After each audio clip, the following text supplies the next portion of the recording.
Call from the Deep. But without, before I let Patrick take it away, in the doobly-doo down below, we have a link to our Extra Life page, as well as the Heroes Wanted collective of shows. So without further ado, take it away, Patrick. Thank you, Stephanie. Welcome back, everybody. Happy New Year. Welcome to 2021.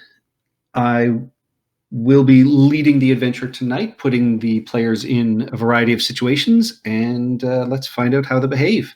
Joining me tonight are... Hello, everyone. I'm Lorne. I'm playing Nethdoris, the Githyanki war magic wizard, who just recently realized he has a new combo of spells he can use. I am Brendan, and I will be playing Old Silver, who just sort of forgot what was going on, but that happens a lot at my age. Hi, I'm Ian, and I'll be playing Pavo the Aarakocra Bard and geriatric nurse to Old Silver. Hi everyone, I'm Tara, and I should be playing Ishka, the Water Genasi Druid of the Coast. Hello, Nabila here. I'll be playing as Scrap Heap, a Warforged Paladin taking on the Oath of the Open Seas, and he's down at the bottom of the sea, genociding against and Bikini Bottom. Hi everyone, my name's Chris. I'm going to be playing Montauk, Lord of the Summits, Goliath, Battlemaster Fighter, who doesn't think he's in Waterdeep anymore. Test 1 2. You were live the entire time. I did not hear Ian echo, which is weird. That's odd. The push to talk is working. Oh, it's my turn. Sorry. Hi, everyone. I am Stephanie, and I'll be playing Rue Belle Devereaux, Cleric of Mumberly, and the second princess of Morays. And to give a fuller recap, as it has been a few weeks since we have all been together, this story began with you investigating a crashed vessel on the beach of the Isle of Gunderlin. The vessel appears to have come from another realm. You've since discovered some odd squid-faced sort of creatures that seem to be moving around the seafaring regions and have at least infected some humans, including a small child whom you faced on the Isle of Gunderlin. You've also found that something has taken over some of the Sahuagin. You've found a desecrated sunken lair of theirs where their idols had been smashed or broken, and they seem to now be worshipping some sort of magic shield, which you took, but then it was then taken away from you by someone you learned was the great Abbess Adelina, and she has brought it back to the Baronzo mine on Gunderlin. Meanwhile, pirate raids have occurred all along the Sword Coast, including major cities like Baldur's Gate, Neverwinter, and Waterdeep. Prisoners have been taken with each raid, and in certain instances, items were attempted to be stolen. In Neverwinter, the House of Knowledge was invaded with an attempt to kill one of the hidden members, the Aboleth Kixario, who had been living in the deepest depths of the Great Library. He told you that he believed Slarkathel, champion of Umberly, wanted them dead, presumably because Kixaro, as a great telepathic creature, had picked up Slarkathel's telepathy also in the past, though typically they've just avoided each other. And Kixaro also sensed a strong telepath residing on one of the druid moats floating outside the Bay of Neverwinter. In Waterdeep, Slarkathel seemingly had Umberlee's cache raided to collect an item, he'd had the High Priestess of Umberlee in the area, the Dread High Trident Abilene, secure for him. And you've since found that she is also the head of the Kraken Society locally, and she was very confused as to why Slarkathel would have ordered such a raid, because he'd never associated with the Sea Devils that raided this sacred space to Umberlee before. And if Slarkathel had actually wanted this conch that she had stolen, she could have just given it to him. Abilene has offered to call a meeting of the Kraken Society in order to ask questions to them, but unfortunately only members can enter the meeting chamber itself.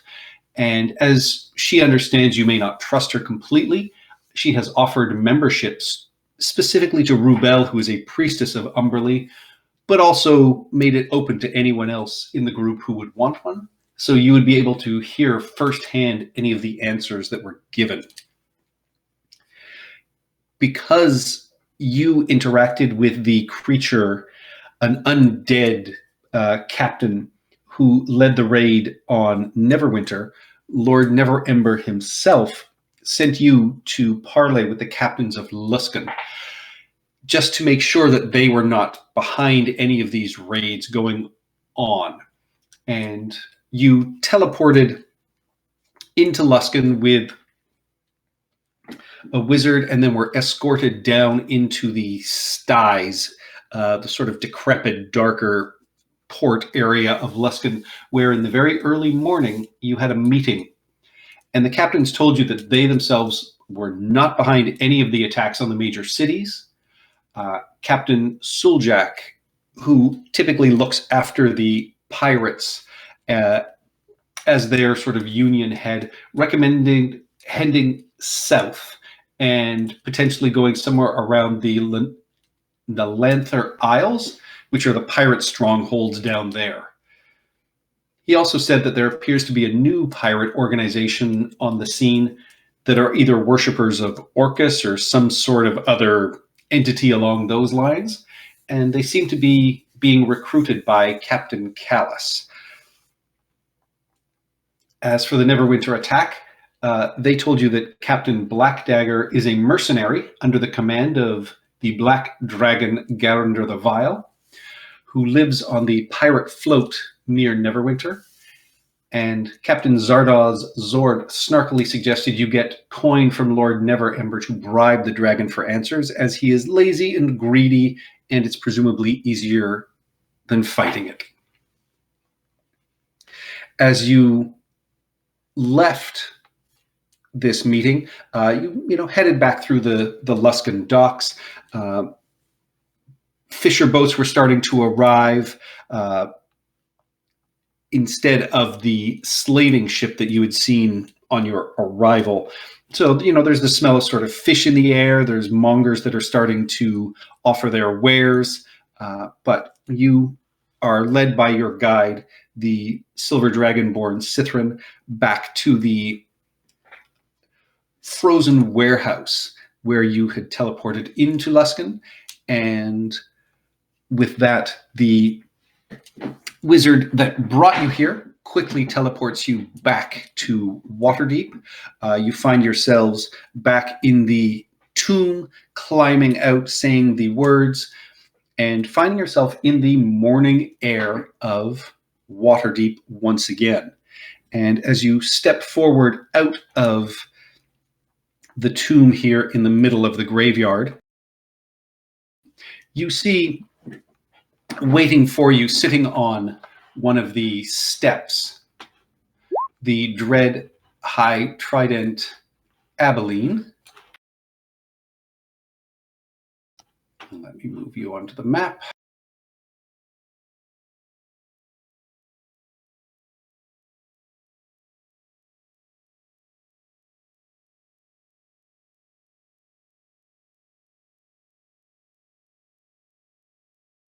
Where will we go? Where will we be? We should break up the slavers. We're already in Waterdeep. You can't pick up the slavers now. What? When did we do that? Nobody responded to Patrick, so he decided for us. Oh. Well, two of you decided versus the one that said to go after the slavers. So Waterdeep was the chosen location, 2-1. Yeah, you guys should Whereas feel I bad. just wanted to get out of Luskin as fast as possible. Yeah, Yes. feel- Right. Skin is terrible. Well, yeah, I guess it's Waterdeep then. The brave heroes ran away. They ran What were we going to away do? from Attack the slavers. city of Luskin. Yes! Well, we'll get up. While front of the in whole town. Luskin, there are 7 of us. No. We're just going to disrupt one slave auction, take all the slaves, bring them to Waterdeep, and then bring them to the Temple of Umberlee, and then they'll owe Umberlee. Stupidest thing I have ever heard. We would have ended up 6 feet in the ground or tossed in the Uprising harbor. of 7 people in the middle of a pirate town. No, we get the The worst kind of town, I'll say. Town, the one who are willing A to fight pirate with us. town has the allies of the Arcane Brotherhood. Very powerful mages who don't have qualms about anything. We would be dead within minutes. Yes, it would be a bad idea. Montauk says, "Do not attempt to fight an entire city. It is far too big." Didn't It's have a just plan. one slave auction, not an entire city. It's not like we're taking it over and converting it to Umberlee's Grace. And if it's Jeez. such a bad city, why can't we just torch it from the air? Arcane Right. Brotherhood. So, what They are can Arcane- fly. Are they involved in the slave auction? Yeah, we could just Probably not directly, but I would imagine they would be very against us disrupting one. Arguing Fine. is counterproductive. Okay, fine. We could have Believe me, I hate Luskin. All I'm saying is enablers or slavelers. The rhyme isn't working quite yet, but I'll get there. The spirit's there. Don't worry. Grammar requires work. It sounds like you had a very interesting trip this morning. Luskin stinks of fish. I thought it smelled good.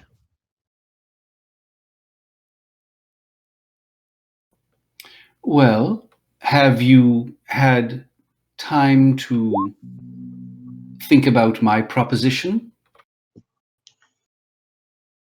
Just double checking, how permanent is this membership? Yeah, We don't typically allow tourists. I thought they'd say that. No. Aside here, not in front of the abbess. No, I'm just trying to get laid. The Dread High Trident. The Dread High Trident. Pavo, shush! I'm just trying to get laid. What? I'm even way more. Pavo is even more confused. I just know she wants to sleep with the High Trident. He's been trying for like the past couple sessions. She has not picked up on that at all. I don't think anybody has. Nope, not me either. That's why I was like, oh yes, let's go to dinner with you. Yes. Miss High Trident, if you would let us have a brief discussion privately about it. Give us There about is 5 no minutes. rush. I can set up a meeting for whenever you are ready. Let's at least chill this until we've gone and investigated the moat and the mine.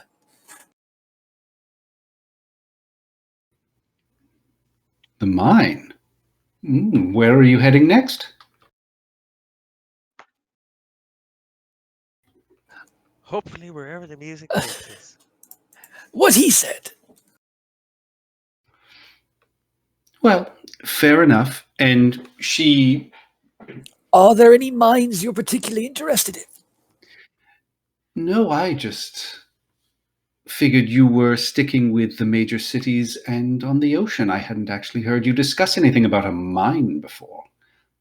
Very interesting.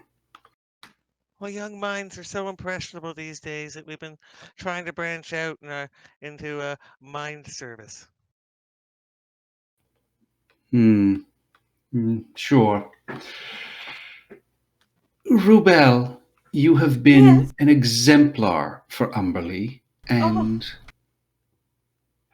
we would be eternally thrilled if you wish to join the Kraken Society. I agree with you. Something appears to be off with Slarkafel, and Lord knows we could always use any assistance if there is something indeed wrong with our champion. I will see what I can find out. Is there Alright. anything specific you would like me to try and learn for you? We want to see if Slarkathel is under the influence of something.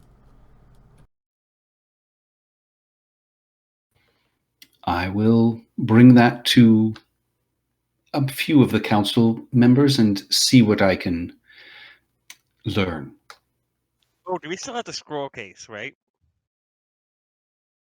That Umberly gave me. Yes, So I guess I should. What was her title again? Sorry, Ian forgot it. the Dread High Trident. Oh, right. Dread High Trident. This is very specially given to me by Umberly. I suppose it would get the most use if your worshippers could see it here. And I'll take the scroll out and keep that, but I'm assuming it's like an Umberly scroll case, but She nods and thanks you and just says, if it was a gift, you should keep it.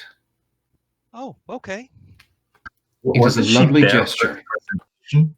Yep. Sorry, you broke up there. I missed that. She was there for the presentation of it, so Oh, I forgot about that. Yes, sorry. Yeah, it's been a couple weeks. it's been a few weeks, yeah. Feels Monta- like a year. It feels like it was last year or something. Mm-hmm. I was wondering when somebody was going to make that joke. Yeah. Oh, it also literally feels like a year. I haven't spoken to any of you guys in a year. Montauk just kind of perks his head up and says, "What have you learned of these shields? We were told you had learned of the shields." Did they play any more music? She says, no, the mages looked at the shield. It is no longer radiating any sort of magic ever since, and she points at Nithdoris, ever since your friend looked at it and, as he said, saw a face staring back at him. This face. Patrick, Yay. not wanting to metagame, has Nithdoris been able to at any point read across something that would explain the creation of said item and what it would be used for? Well, with your identify spell, you picked up the general ideas that it was sort of used not quite as a scrying device, but something very similar to that. The actual spell for it, you would assume, is something along those lines, but not the specific spell itself. No. No, I'm not looking for the spell. I'm saying that it is literally because it's a shield of Farsight, if memory serves, and it's designed to be used by agents of a Mind Flayer to allow them to extend their vision, basically. Yep. Oh, yeah. You picked all of that up. Okay, so I could easily tell everyone exactly what it is, giving Pavo the most glaringest glare possible while I'm doing so.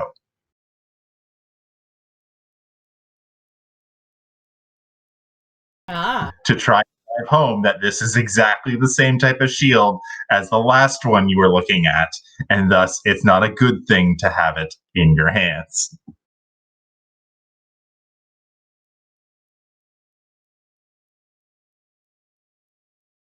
Pavo is unusually silent. Pavo is stunned. That's usually what happens when you get hit by one of those things. Oh, pizza came. Pavo Oh, is okay. probably away from the computer. Probably not there to have received it, damn. Back. Sorry, what happened? Did I miss something? No, Yeah, nothing happened. at all. Nothing at all, my friend. Nothing happened.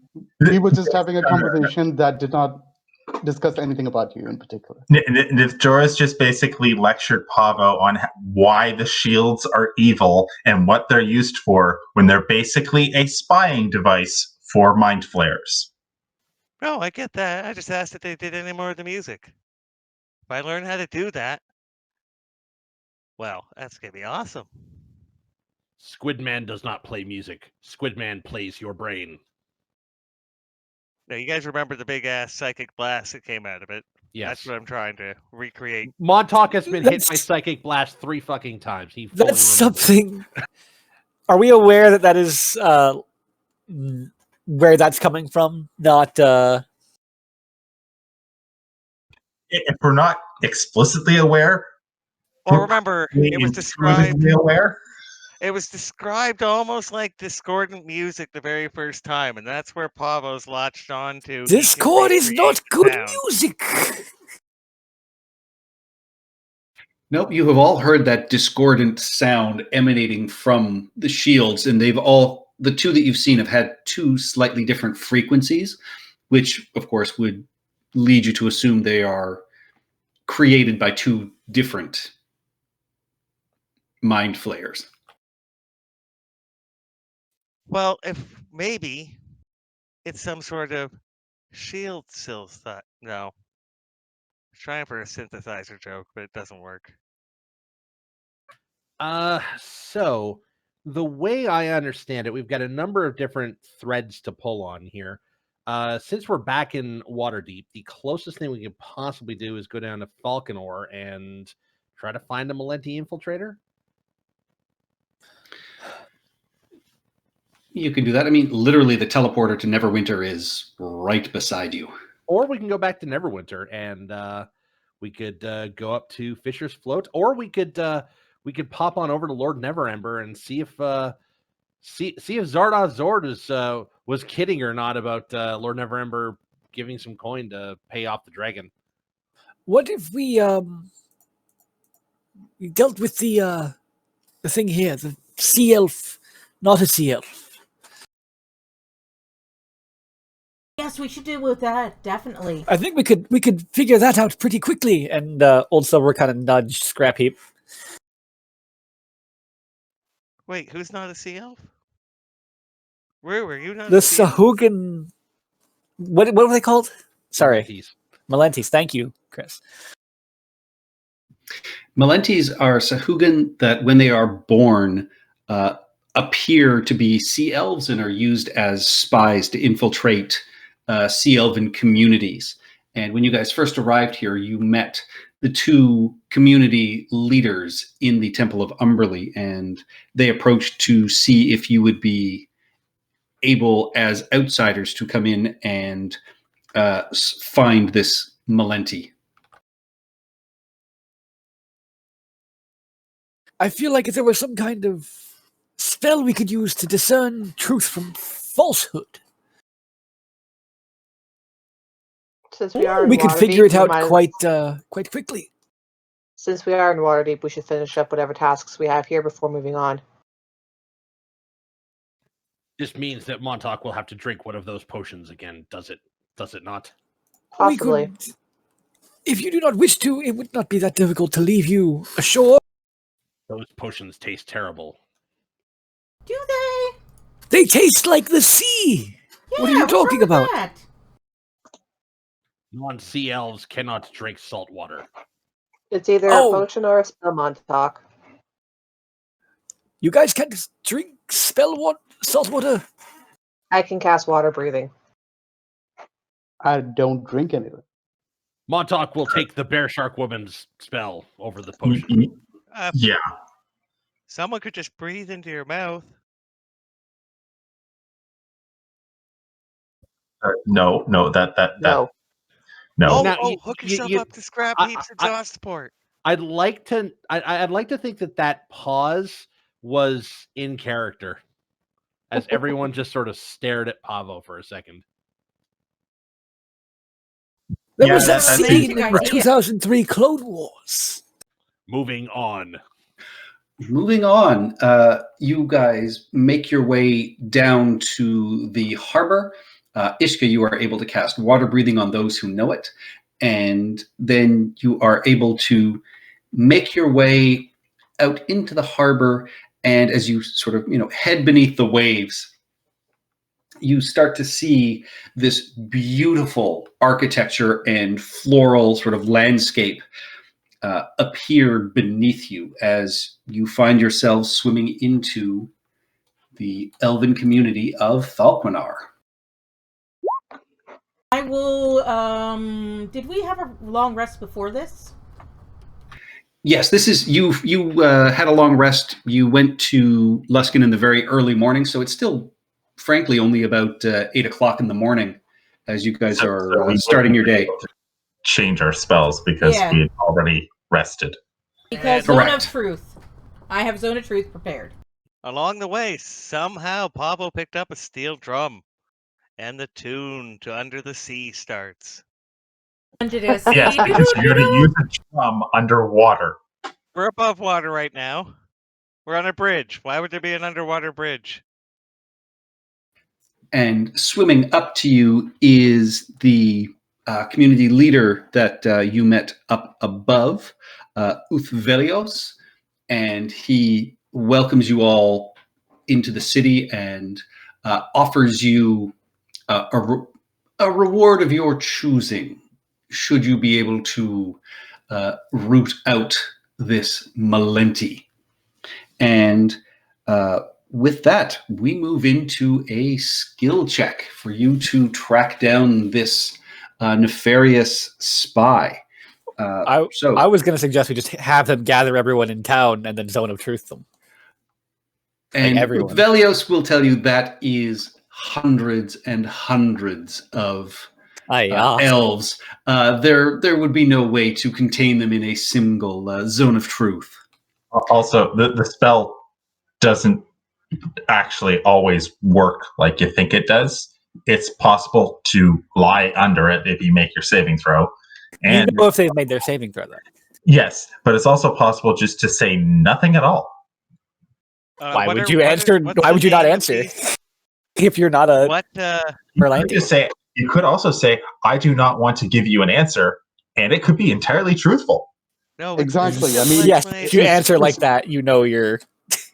The spell doesn't exactly. Merlanti. The spell doesn't exactly compel you to speak. It just compels you to tell the truth, and it could be any truth. 2 + 2 is 4.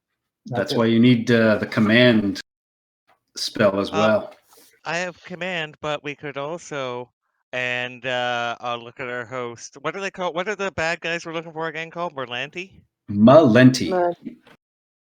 Okay, so I will look at whatever closest sea elf and say, Merlanti says what?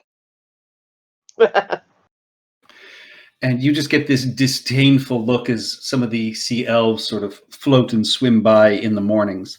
So I was going to say, we have 2 in our party, so... No, I'm not. I'm accusing whatever random elves are around, so that works. Merlanti you says, can what? give me some intimidation checks. You can try a sort of stealth check if you want to move around surreptitiously to spy on people. Oh, yeah. Give me... Merlanti says what? You can give me an intelligence nature check if you want to try and sort of help distinguish the subtleties between Malenti and Sea Elf. As you go around and are talking with people, you can try insight checks to see if anyone might be trying any sort of subterfuge with you.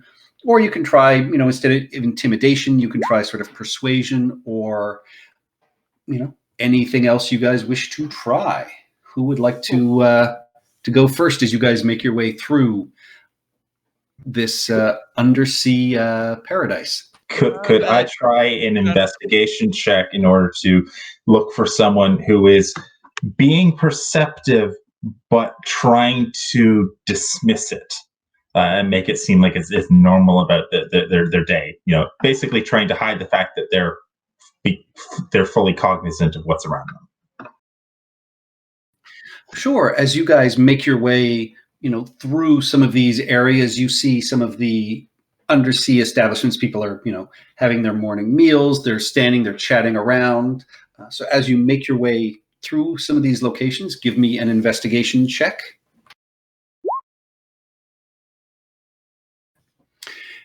and as you start to figure out the rhythms of the sort of community in here, you don't catch anybody acting terribly suspicious. You do draw a few odd stares with the mixture of people that are in your group. I mean, Scrap Heap and sort of Montauk and, Pavo, the swimming Aarakocra, all, draw a few more stares other than the water-based creatures. But yeah, you do not pick up anybody acting suspicious.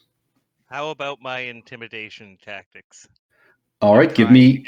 Confess, I rolled it right when you said. Good Christ, a 28. Yes, you actually, lean on someone and sort of puff out your feathers, and eventually you do catch a couple of people that they immediately start sort of ratting out sort of neighbors that have been acting suspiciously, or someone's coworker and things like that. But they lead you eventually to one of the neighborhoods, and you think you're getting finally some information that might lead you somewhere as you make your way down through one of the undersea drinking establishments here, as a couple of people, after some terrifying Pavo behavior, you think give you some useful information. So that is one success and one failure. Can I try and glean anything from these individuals that Pavo is isolated with an insight check? Sure, give me an insight check. 13. 13. None of them appear to be lying outright about what they're telling you, but it's hard to tell because most of them were so absolutely terrified of this undersea bird that was leaning into them that it's hard to tell which ones were giving you just saying something to get away from Pavo, or ones that were being more forthright.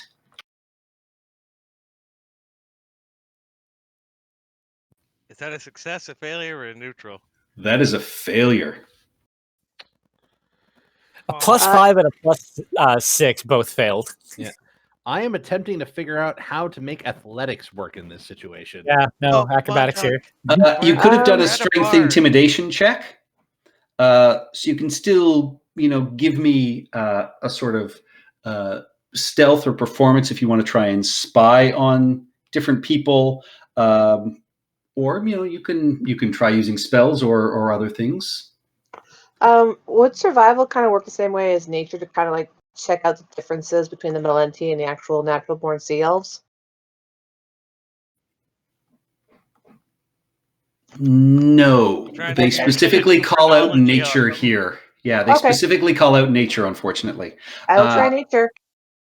Guidance, everyone. That is a success. Yes, thank you.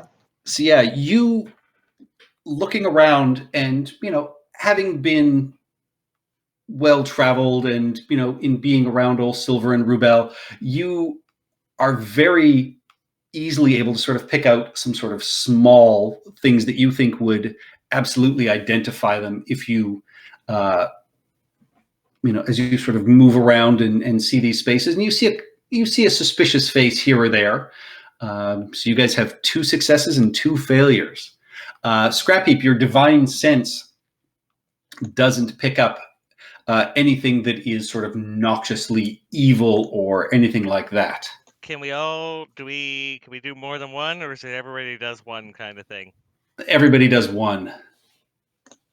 Montauk, it's led us to this bar. Do your thing. Rough them up. All right. And I'll stand in front of the door and not let anyone out. I mean, that's not really much, but I mean, you are terrifying right now. You're an underwater bird, man. Like, nobody wants to mess with that. Nobody knows what you're capable of. Okay, so Montauk will just sort of stride into this bar and just kind of look very angry at everyone who's no doubtedly just stopped drinking and looking at him. And then he'll start just like shoving his face into other people's faces and like looking and growling and just being really, really, just really present. If I happen to notice any of those semi-suspicious faces in the bar, I'll kind of subtly point Montauk in their direction. That sounds like a help check to me. Yeah, you with that. I mean, yeah, that with that success, yeah. So, Montauk, you then in this sort of drinking establishment that you're in, go in. Give me. You can give me a strength intimidation or a strength persuasion if you want to try and coerce somebody into breaking. It's Advantage for his two colleagues trying Yeah. to help him.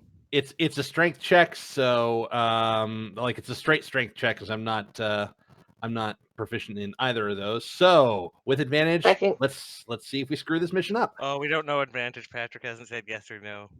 And if I can guidance you, I will. Okay. That's a what? 1d4? Add a 1d4. Okay. Not bad. 1 second. 16 or still. 19? Mm, Oh, 16 we know goes, I A assume. 16 was I assume it passes because 16 nature was fine. Yeah, you do manage to finally catch sort of a flinch, and with that recognition, you do manage to track down this Molenti, and they immediately sort of break and confess to you, and you find their name is Ilankor, and you find them in sort of the seedier part of town, and he has a pair of sea elf spies that he has been working with that you are easily able to sort of corral as they are just sort of shocked and stunned by, the way you guys have moved in and managed to track them down. And, he looks up at all of you and just says, well, what is it you want to know? I'm willing to bargain here. Do you know anything about the groups of Sahugan that have been attacking towns?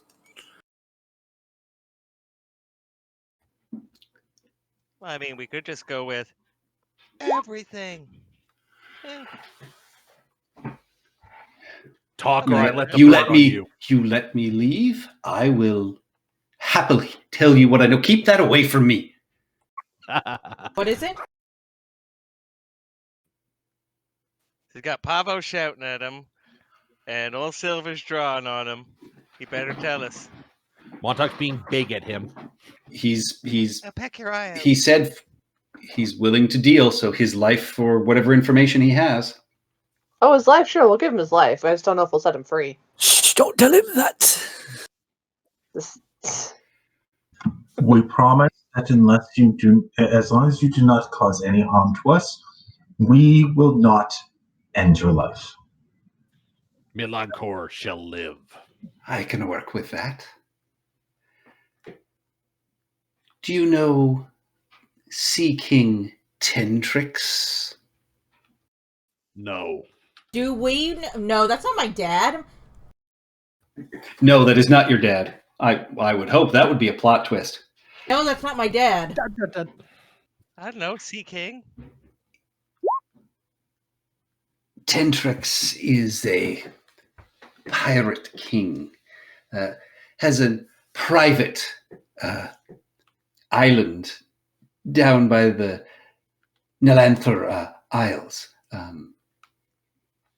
As far as I know, they were the ones that have been hiring out and organizing some of these incursions.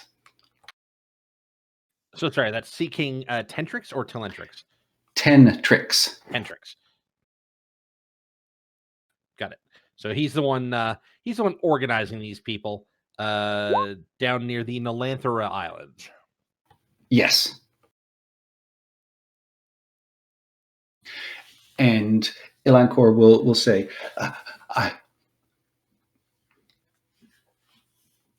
for letting me walk out of here. I'll give you a potential way to meet the good king. Insight.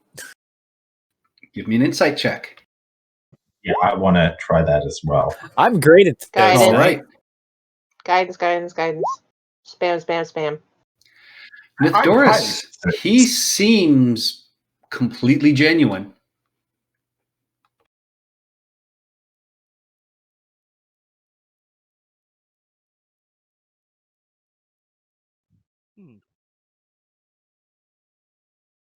All right. Well, what other information do we want to get out of him? You seem genuine enough. Where is this island? Go to the town of Skaug. I've been there before. Or No, aware but of its- you know of it. It is a pirate freehold city.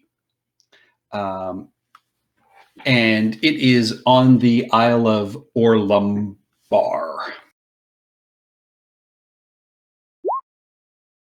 Why is he doing And- these raids?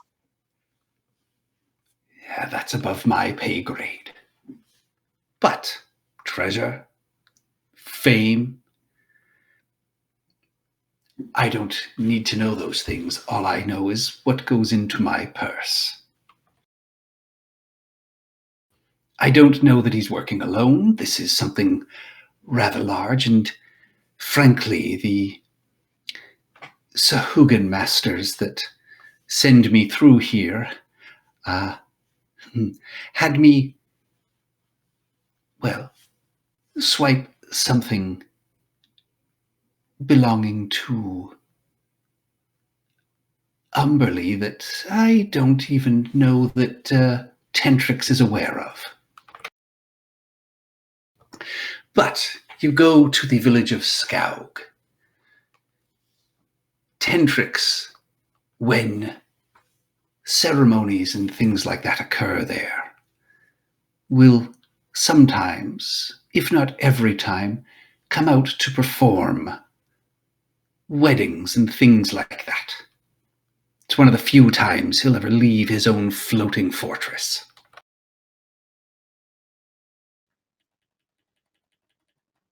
What did you steal from Umberly? The Talon of Umberly. And turning to our resident cleric, who should probably know what this is, what is this talent? The Talon is an artifact of, not right now, it is an artifact of Umberly, quite large, and has not been seen for quite some time. Presumed lost decades ago, but something that is, sort of widely talked about and known throughout the church. So you were actually able to get your hands on it and you handed it over to your masters? That is what they pay me for. But I know where it is. Where? Murder Shoal. It's a lovely sounding place. What is Murder Shoal?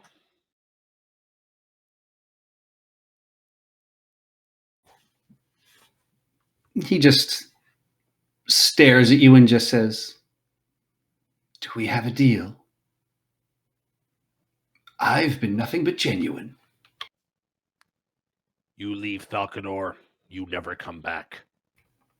Oh, that is the easiest.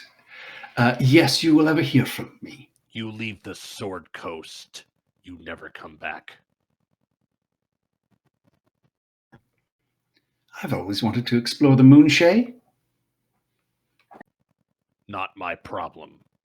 Just leave. Tess? And yeah, we hear you. Yay, now you hear me. Okay, I've been trying to talk the whole time. Ah. We were wondering why Rubel was like, "Oh my god, the Talon of Umberly." Yeah, it was basically like, the Talon of Umberly, and then I was like, wait a minute, nobody heard me. What do I know about the Talon of Umberly, Patrick? It is an ancient artifact presumed lost for quite some time. Very large, very heavy, and not quite fallen into myth territory, but one of those reliquaries that some people, started to forget. Ah, I see. But we remember the people of Morace. And also, I want to know why he performs wedding ceremonies, that pirate guy. Who doesn't love a wedding? And captains perform weddings. Really? As do That's kings. it? Montauk always cries at weddings. That's because you're drunk. And allergic to the shrimp. Shrimp is devil's food. I agree with you. Delicious. Insight check that. 16. Who are you insight checking? I'm insight checking the evil thing. Oh, I thought you were checking about the shrimp. No! Yeah. I was Montauk thinking does about not like lie the about the shrimp. reason behind performing weddings and stuff, because if this pirate king is so concerned with security, why would he come out for weddings? Because he goes to Skaug, which is a pirate town. He doesn't go far. Got to keep up appearances. And yeah, this creature appears to be telling the truth as far as you can see.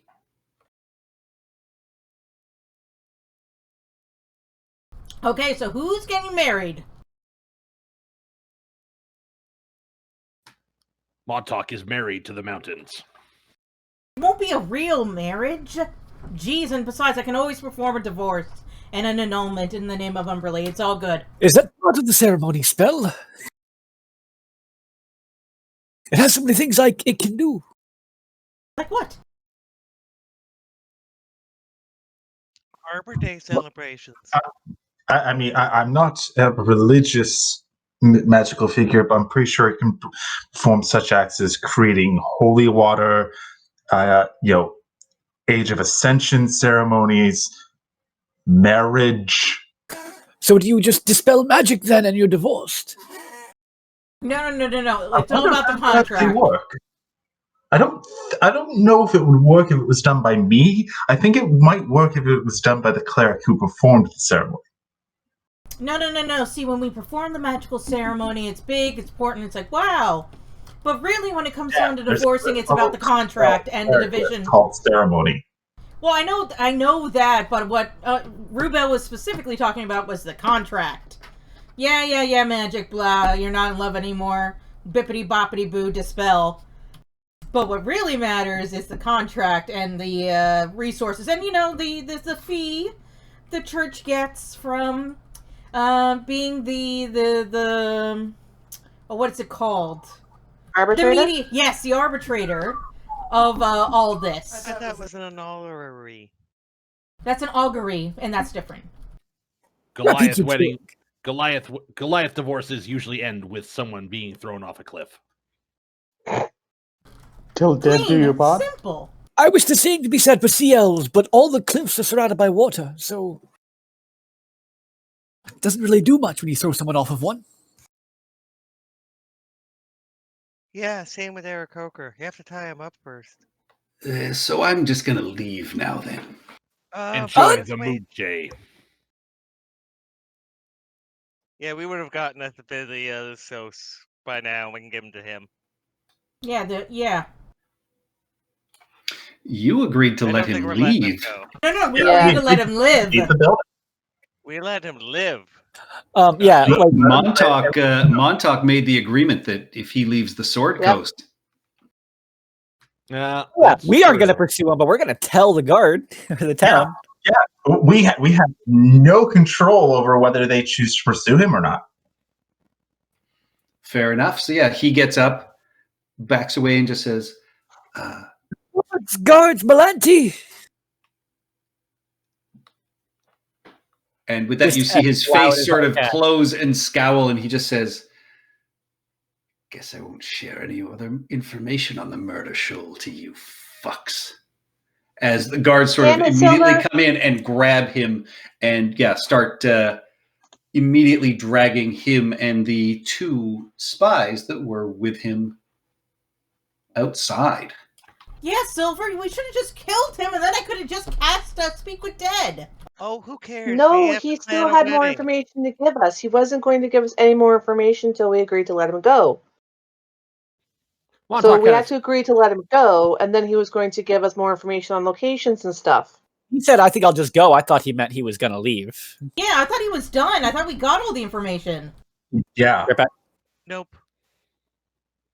But, oh, right. So we need to plan a fake wedding. So Rubel, well, that guy's going to come do the wedding, or he's just going to be bless the wedding? Because if not, Rubel can do the ceremony.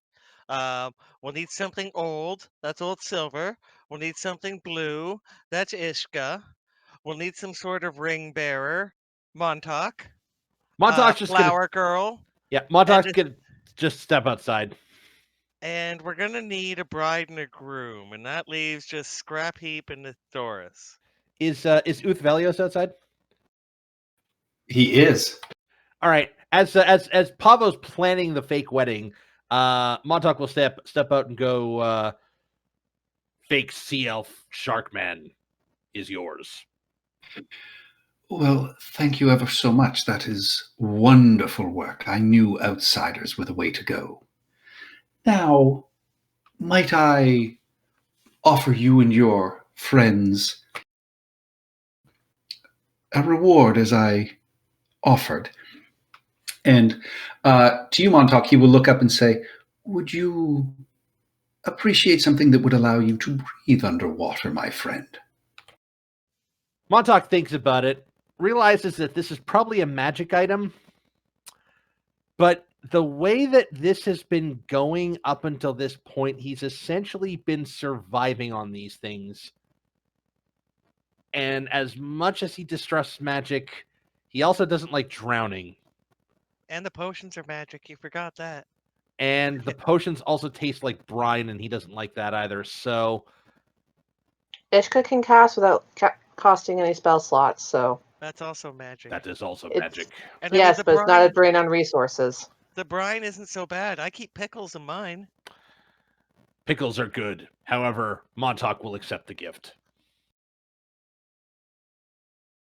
He offers you a cap of water breathing, and this cap is almost, it's very light, almost sort of netting, but you can see that sort of as it is woven and kind of stitched in, there's the image of sort of shells and starfish and things like that, and you are able to breathe freely. All right. One of the bald characters got a hairnet. Yeah, basically. Montauk does You not look like a want. basketball. Yeah. If Montauk is going to survive with the help of magic, he doesn't want to be a burden to anyone else, and he wants to basically be self-sufficient in this. So he'll make this compromise. Ooh, there's got to be like a drum roll as he puts it on. And wonder how much more he's willing to compromise his ideals. Well, and Uth Velios can tell you, it's not magical. It's just the starfish and everything that are woven into it. It just allows your skin to breathe properly. I am going to insight check that. 12. Let me 13. see his deception check. You're not supposed I to give tell him- us it's deception. Natural We give 1. negative guidance on Montauk. God damn it. Yeah, he does not. You can tell he is simply trying to make you feel better, Montauk. Montauk will just sort of nod and then make a note to drop this off with the wizard when he's done with all this underwater nonsense. All right. As for the rest of you, he offers you, he brings you inside what appears to be sort of a vaulted area. And basically you can choose anything off of Magic Item Table B in the Dungeon Master's Guide if you wish. Or we can roll randomly. I'll take random. Random's always way more fun. All right. Which is Roll it? me percentile dice, please, Ian. All right. Wand of Three Wishes. Wand of Three Wishes. Is not on table B. We'll point out, Ammunition +1. I will point out that the Cloak of the Manta Ray is on this for anyone who needs it. Is that 1 ammunition +1? Nope. Roll me.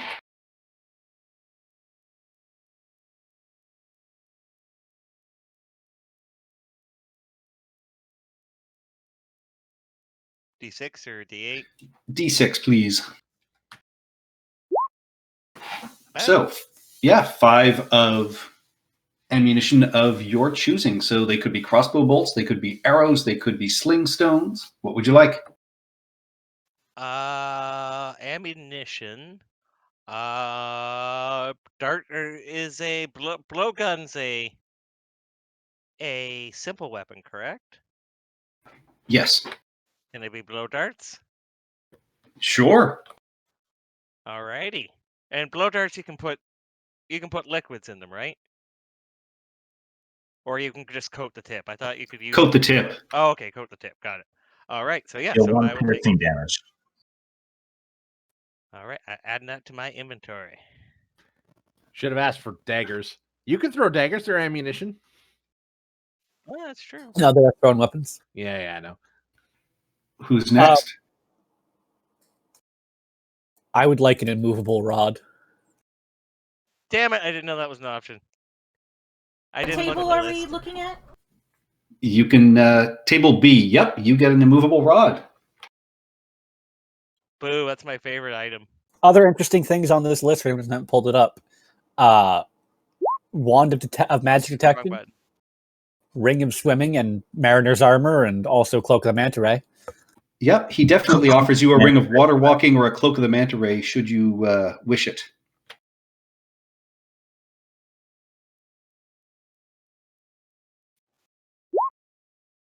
Should have took the rod. Oh well. Ishka, you get a vial of Kikotom's ointment.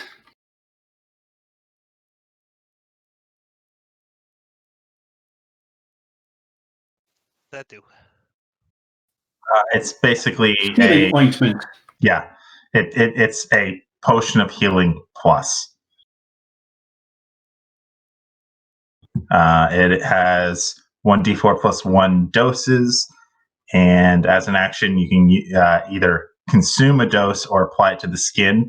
You heal 2d8 plus 2 hit points and cease to be poisoned and cured of all diseases.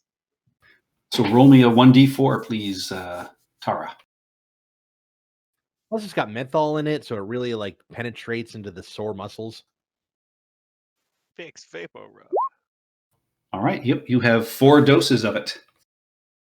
Mithril Armor, can it be Mithril Scale Mail +1? No. I was muted that whole time. All right then.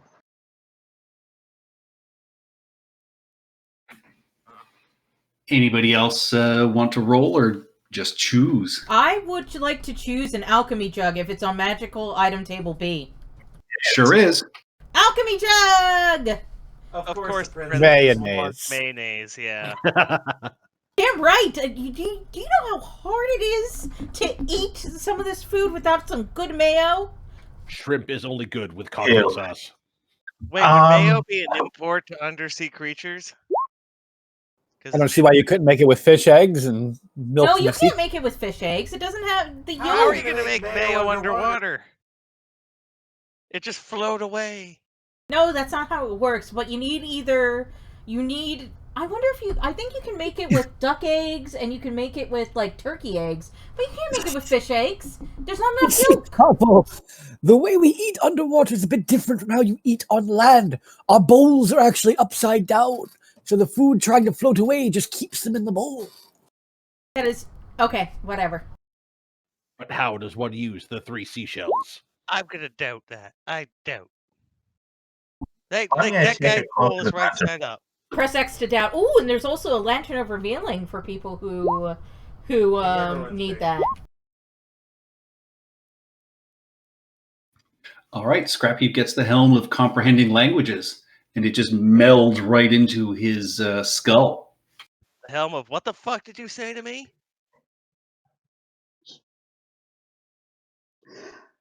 I was trying to find something that would give Scrapheap something a little bit more, either tank him up or give him a little bit more mobility. But I think I'll just go for the languages for now. I can speak with fishes. Is Maybe. it shaped like a little mechanical fish that swims into his ear? No, I think it's a gold-plated thing. So I'll slap him on the chest and say, "Good job, 3PO." I can speak 8 billion languages. Or is it 8 million? I don't know. All of them. All of them. Something forms of communication. It's like millions. Fluent. Over 6 billion forms of communication. Nice. I was gonna take goggles off. And it's light over goggles. 6 million forms. Yeah. Yeah, but my sword is pretty much moonlit. It's a torch. I'm carrying a torch that I stab people with, so I'm good. Scrapheap, could you tell that dolphin it's in my personal space? He needs to back off a bit. He's not too sure about it. It's Comprehend Languages, not tongues. What about Nith No, don't Doris? punch it. Oh, I'm taking a cloak of the manta ray. Done. And Rubel? I said I was taking the alchemy jug. Right, you've got the alchemy jug. Yay! Good mayo. And Infinite wine. And beer. It's amazing. Infinite free cocktail sauce. Actually, the most dangerous thing is the water, because it literally comes out like a geyser. Yeah, but if it came out like old silver, then it'd come out like a geezer. Wow. Advantage. Inspiration. Thank you. With that, you guys leave Falconar, head up back to the harbor in Waterdeep, and it is now early afternoon. What would you guys like to do? I mean, you can still teleport back to Neverwinter today. Let's figure out what we want to do about that Kraken Society thing first. Get that nipped in the bud now. Yeah, I'm 'Cause it really will probably- confused. It'll probably take a couple days to get everyone together anyway, so let's decide now, pass our decision on to the Dread High Trident, and then while she's taking the time to gather the meeting, we may have a chance to run out and do something else. So basically what it is she's offered membership to all of us, so that way we can attend the meeting and hear what's being said. But it's basically a lifetime membership, so I Ishka's think, not down for that. I think as the closest connected member to Umberly, I should go, right? Wait, you really want to join the Kraken Society? No, but how many gifts has she sent you? She has given me I've the got gift of one. her love, and I've been very lucky in my life because I serve Umberly, and I don't need trinkets to perpetuate my love for her. Yeah, but she liked my song so much she gave me a gift, like right there and then there. That's pretty special. It's only because you were a new convert, you gotta butter it up. No, I think that's pretty important, being like the song of Umberly. I'm honestly surprised Rubella isn't jumping at the chance to be part of the Kraken Society. Well, that's because, being a sea elf, we don't really like Krakens. True.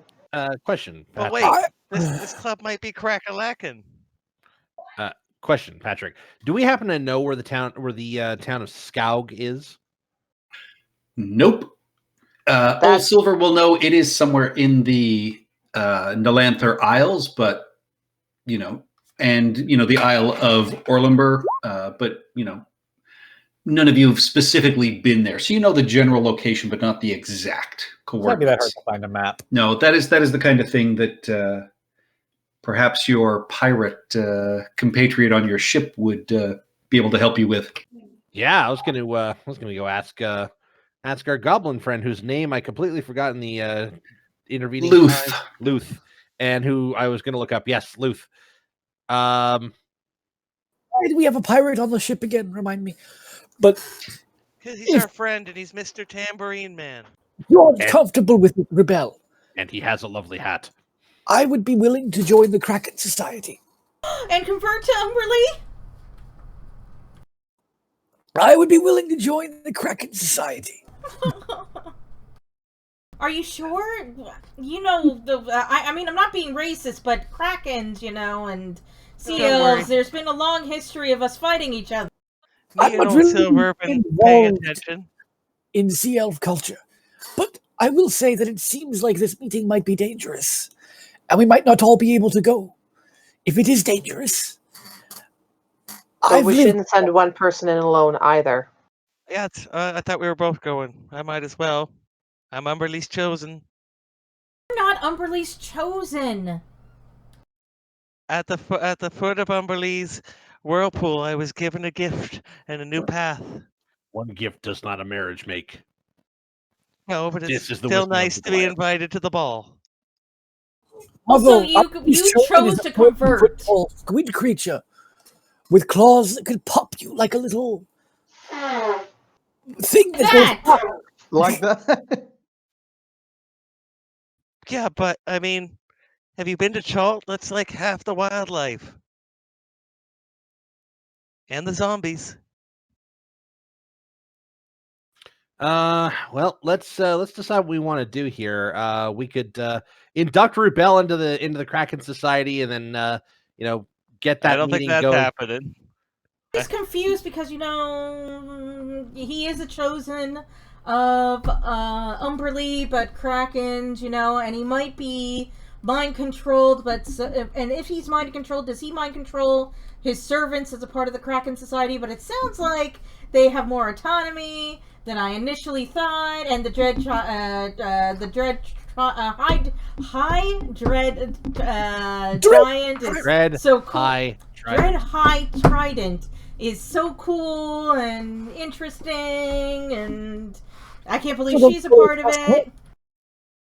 What? I still don't fully trust her either. Oh, you don't have to fully trust someone. But she's like a very big in our faith and hot, so I'm kind of willing to give her the benefit of the doubt. So let's go. Okay, fine, let's go. We're off to Umberly's blessing or something in the church. All right, yeah, you head back to the Temple of Umberly, and Abilene is thrilled to hear that more than one of you are interested in joining. She invites you into sort of the back of the temple, lets you know that, you know, this is to remain secretive. She can't have her secret spread throughout Waterdeep, so do be careful with this knowledge. And, you know, she says the cult does promise great power and knowledge to all of its members. And she offers you each a breastplate that is embossed with the design of the Kraken on it. Ooh, do we get secret Damn it! tattoos? Wait, were we going to Damn be it, able what? to keep these plates? Yes. Damn it! I just spent Doris one on one. comes rushing in from outside. Wait for me! Wait for me! Anyway. Old Silver straps his on. Yep. Do we get secret tattoos?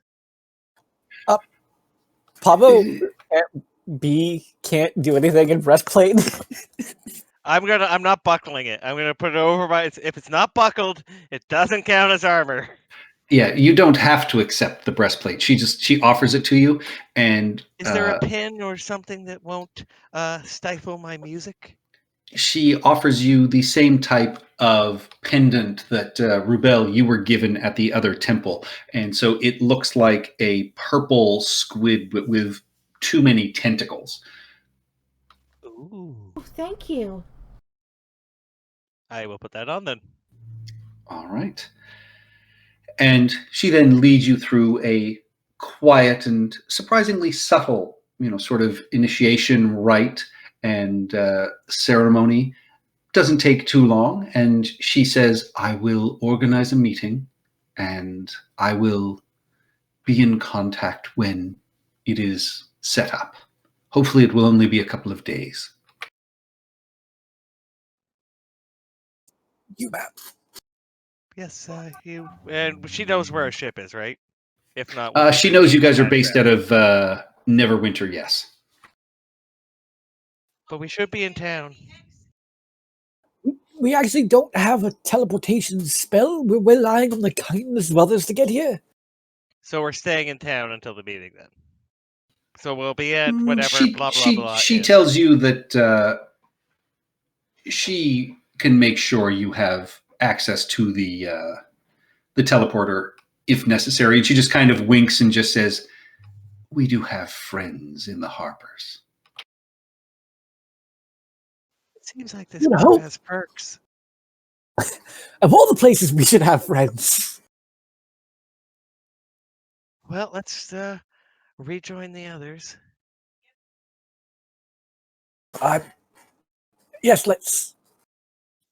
How was cult indoctrination day? We can't tell you. Sorry, secret. Miss Doris, can you give me a hand with this? And I'll pull off the breastplate and I'll have him look at it. Okay, I assume you wish me to check for any sort of enchantments. Hi. All right, I will cast Identify on it ritualistically. It shows no magical properties. It is a simple breastplate, but with a beautifully embossed Kraken design upon it. Look, it looks like my necklaces. Oh, is this Was for it magic? by a spell? Nope. Cool. I say it's just a very well crafted piece of armor. What about this necklace they It's gave actually me? it's exactly as good for me as studded leather. I assume I- the necklace is the same. It Oh, gets the same it's It result. is. Yeah, the necklace is not magical either. Things that Identify do. It tells you if it was created by magic or not. Mine says made by Steve on the back. And a little tab that says inspected by 13 falls out of the breastplate. Oh, quality control. Good. All right, so what else did we have in town? We've done that. Was the pirate float was here? No, it was in the other. Neverwinter. That was in Neverwinter. I think everything we have left to do is in Neverwinter. In or around, yes. Well, not entirely the mine.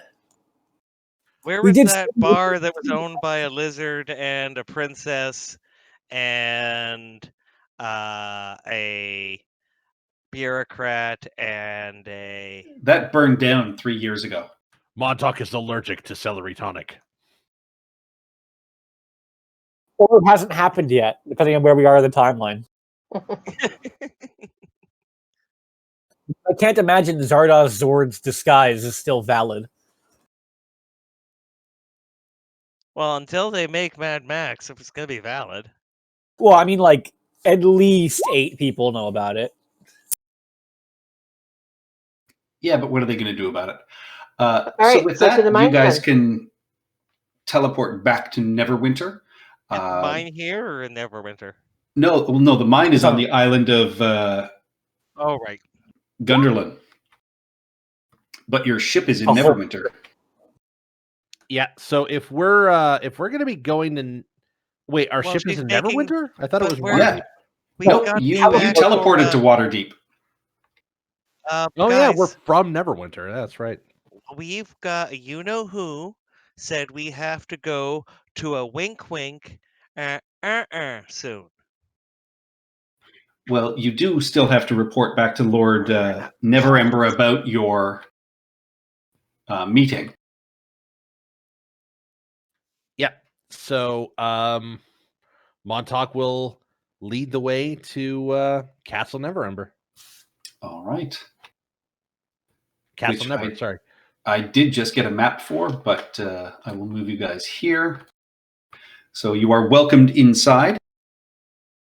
You can see that, as you come through the main entryway and are escorted through, there is a line of people sort of seated in chairs that a few of you recognize as various sea captains, and you actually see Captain Maggs and a couple of other faces that you recognize. They all seem to be waiting outside for some sort of visit with the Lord as well. And you can see they each seem to have some sort of scroll or parchment. So it seems they have been sequestered to come here for some purpose. But you are ushered into the room with Lord Neverember, as well as Mayor Galt, the dwarf that you had met prior to this. And, as you come in and are seated, again, a bowl of sort of hot stew is placed in front of you. A small pitcher of the Neverember ale is put on the table, and he sort of toasts you and just says, "I'm very curious as to how it went. What did the captains profess?" They claimed up and down they had nothing to do with it. And they seemed to be telling the truth, from what we could tell. They fully admit that they would have nothing to gain by doing it. And as such, we were inclined to believe them, as it seemed less likely that they would actually do something that wouldn't give them a benefit. Indeed, and were they able to point their dirty fingers at someone else? They gave us a lead of sorts, a black dragon.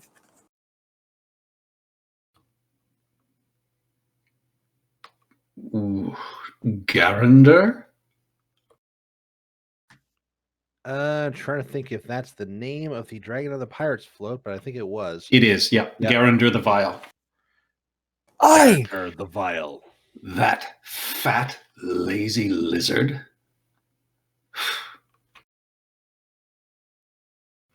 And you see the mayor sort of, roll his eyes and just say that that lizard has been a terrible, terrible influence. He runs a group of scoundrels to the highest bidder as far as we know, but he's never made a move against the town itself. Garander knows who hired the man who did. Pirates suggest, perhaps jokingly, coin will make the lizard talk. And with this, the mayor, you actually see him nod and say, "Oh, he's got no loyalty. Coin will definitely make that creature do anything. We can open the vaults if you think this is an actual avenue." Unknown. We also know of another Tentrix. And yeah, the two of them look at each other and sort of shake their heads and is like, "Who is this?" He is from a place called Orlumbar. A town called Skaug. I know it is a pirate haven. It's south, and that's about as much as I know. I've never been there.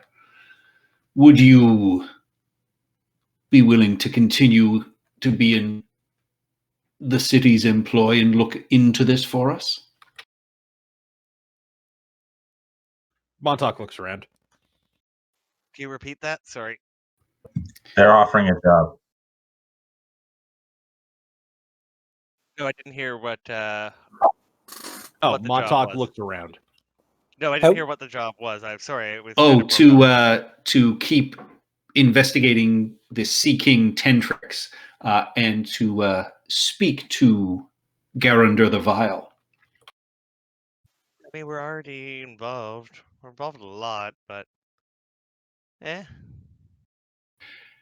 I mean, with that, Neverember also says, "You will be compensated. The gold is promised for your emissary work, so we can see that whether you talk with this dragon or if the gold doesn't work, if you have to convince it another way, you can keep whatever you find. What concessions are you willing to make so that we have more bargaining tools? Frankly, if it doesn't want gold and it helped facilitate a raid on this city, you can let Garander know that its days are numbered. Floating above the city won't protect it. I feel as though threatening a dragon face to face is not a wise decision. No. But if Garander wishes anything, it's more survival. He is a fat, lazy beast who lets others do the work for him. Montauk has never slain a dragon. Either way is good. Patrick, I forget because it's been a few weeks. Did we at any time learn the approximate age of this dragon? You can learn that it's an adult, but it's not an ancient creature by any stretch. Okay, cool.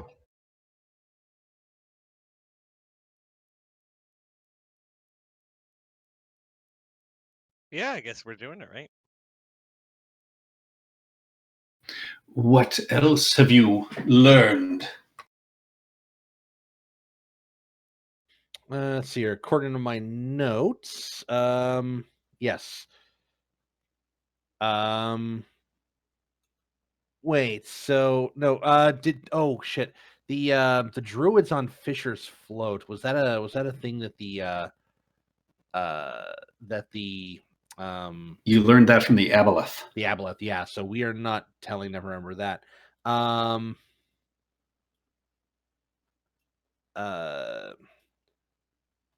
Yeah, and I think that was King Tentrix, and we were talking about Garander. There was a Malenti infiltrator, but we kind of took care of that. So I don't know what that is. They look like me, but they're evil. But not like her. And what was this evil being doing? infiltrating, spying, the usual.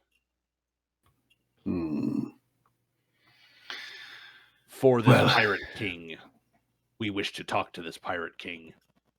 Perhaps he hired the Sharkmen. We don't know. Interesting. What a strange thing it is. As you can see, we have some of the other captains outside. Their ships are going to be put to use fighting off these pirate incursions, as our fleet is, frankly, at its maximum capacity right now, even with the Gunderlin ships beside us.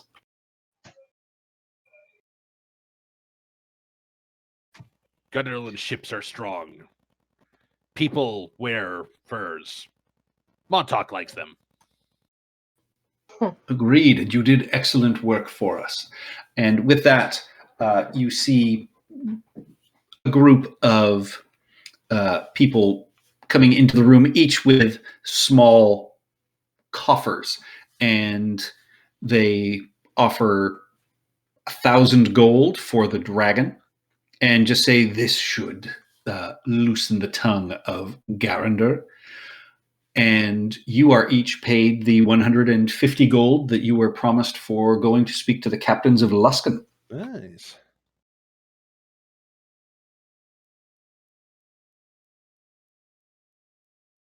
Montauk has some money now. And Mayor Galt says he will provide a simple airship which will take you up to the pirate float. It'll be ready in about half an hour. And, if you want to wait outside, he will send someone to get you when it is ready. Which float was it that had the thing our friend told us about? Fisher's Float. There's Fisher's Float and there's Pirate Float. Okay. When you initially called it Fisher's Float, I assumed it was in the water. No, they fish from above the water itself. Neverwinter Nights, so I don't know anything about Neverwinter. Ah, I don't think that the floats were really even mentioned in Neverwinter Nights. Of course, it's also been like a long time since I played that game. The air moats? Yeah. They weren't in Neverwinter Nights. There Yeah. you go then. Because So the as Neverwinter you- Nights is like 3rd edition. This is, long before the air moats came into play. yeah. And as you are waiting out in the lobby, Ishka, you are actually approached by someone you recognize, the captain of your former ship, Captain Seol. Excitedly just sort of sees you and just says, well, my darling, this is a wonderful surprise. Have you been requisitioned by Neverember as well? Yes, good to see you, Captain. My current crew and I are doing some jobs for him, yes. Are you free to travel, or are you being requisitioned like we've been? We're fairly free to travel. Is there something you need assistance with? And he motions you aside and says, yes. I mean, as you know, since our ship sank, I've been working for other establishments. I mean, mostly I've been working for the Scaly Eye Merchant Company. It's run by a dragon, don't you know? Brass dragon, really impressive. But anyway, when we were last sailing, I heard of a fishmonger in Port Scuttle named Elendera, and she's found when she was cleaning something, this large black pearl, and I've made a general agreement with her to buy it, and once I get it back here, I should be able to resell it, and it'll get me enough to buy a boat finally. But because Neverember has requisitioned us, I can't get back there. So if you're able to travel south, it would be a great help to your old captain if you could stop by and see this woman for me. Our journeys should be taking us south, so I will see what we can do. Oh, well, that's delightful. Where can I get the money to you? I'm actually drawing a blank on how to. Oh, you guys Yeah, have lodging. Yeah, you guys have lodgings in Neverwinter. Yeah, I I can't don't remember have the name of it the right notebook now. right next to me. Yeah, you guys. Anyway, Okay. yeah, you guys do have lodgings. Lodging X. You also have your ship in the harbor. Yeah, I don't want to, because I mean, like, we're probably going to be taking our ship, so I'm assuming we'll get the money before we leave, but I don't want to risk that. So I'm just going to direct the captain to send it to the inn for us, whatever inn we're She's- staying at. The Laughing Goblin Inn. That is it. There we go. Inspiration for Chris for that. Yep. Yeah, and Captain Seol, again, it's lovely to see you. Just lovely. I'm so glad you've managed to take on board with another crew. It's wonderful, and I'll give you all the instructions when I leave the money behind. Thank you, Captain. It's good to see you as well. And So half an hour. So we don't really have time to like go anywhere too far and do anything. Like we don't have time to go back down to the harbor. you could head down to the harbor if you wanted to make it very quick. I No, hold off. All right. What do you need? I wanted to ask Luth about how to get to this. How to get to this to the Lanthra Islands? How to get to Skog? I could fly over far faster than you could run. We can ask later. I also have a feeling that this pearl is the talon that was stolen. We'll see. Oh, the Talon, Rubel would have known. It actually is, it's like a large golden statue that's shaped like a big hooked claw. It's very large. Okay, never mind then. And eventually you are brought out to the grounds of the keep where there is a small airship that is waiting for you, and you are floated only about 100 feet or so up in the air and flying over the edge of the city out to the pirate float. And as you get near it, you can see, there are a variety of ruins that are atop here. It's not tremendously large, but you can actually see the crashed remains of an old airship that is on the ground.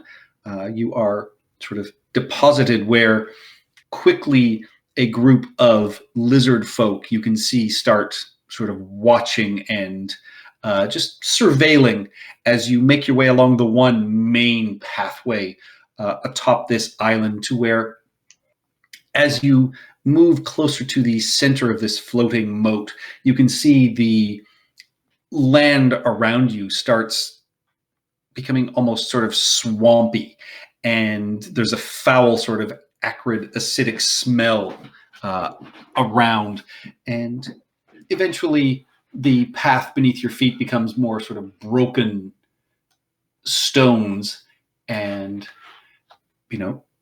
the lizard folk that are around you, just make sure you're sort of funneled into the one area that you can go to, and you find yourselves in front of what was perhaps a ruined amphitheater at one time.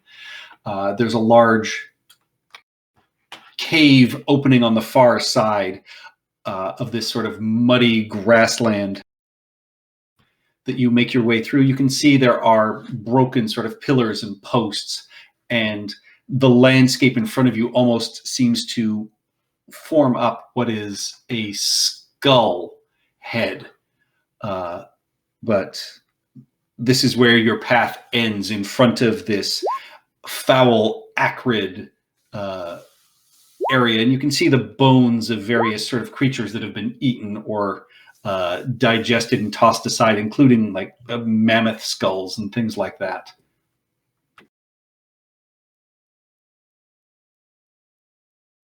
Spooky. Mm-hmm. Montauk will take the large coffer of gold that he's got just sort of in one arm because, Goliath, and just sort of slam it down onto the path in front of him. And hope that the vibration of a box full of gold attracts the attention of a dragon. And indeed it does, as you see clambering out of this hole, at first sort of a standard sort of head, but then you see the body as it pulls through is large and sort of soft. It is not the thin body of a dragon, but it crawls out and sits on the rocks across the way from you. And as it eyes up the chest in front of it, it looks at you and just says, "What have you brought, and what do you seek?" Gold for information. Information. What makes you think I have any reason to talk to you?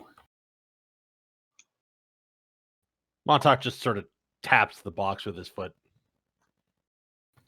And you can see the dragon's eyes immediately just sort of flicker to it and then back to you and then back to sort of the gold, and he just says, "Open it."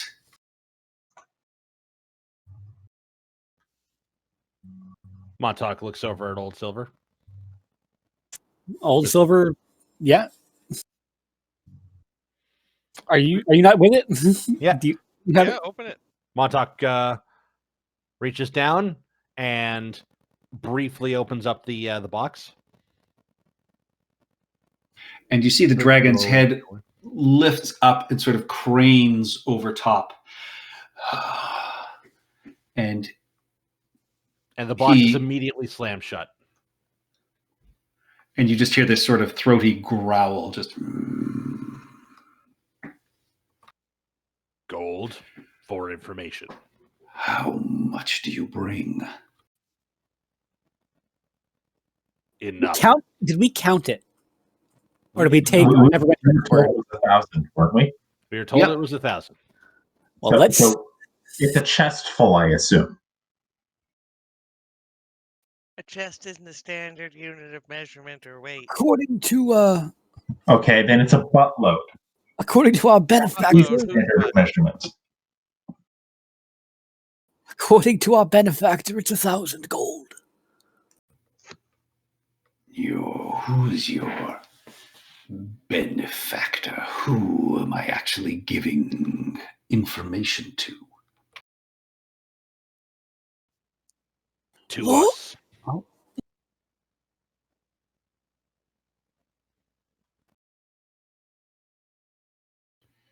But if the money comes from someone else, my words are going to someone else's ear.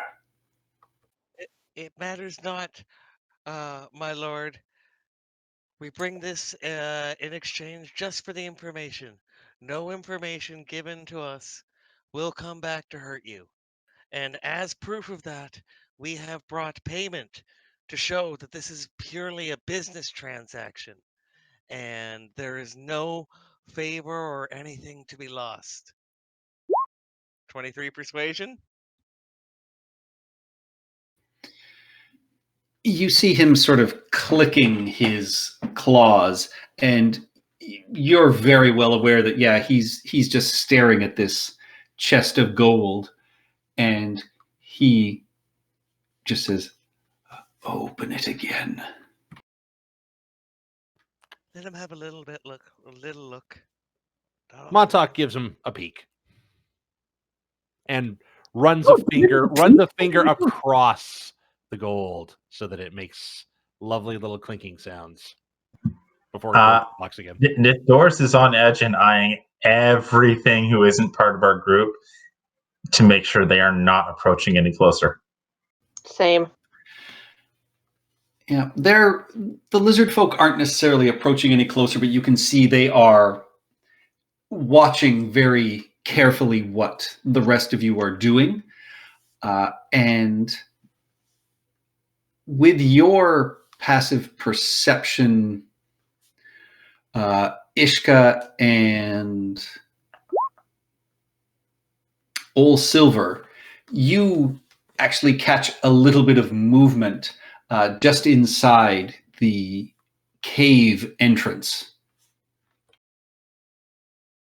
Can Able to we identify- tell what it is?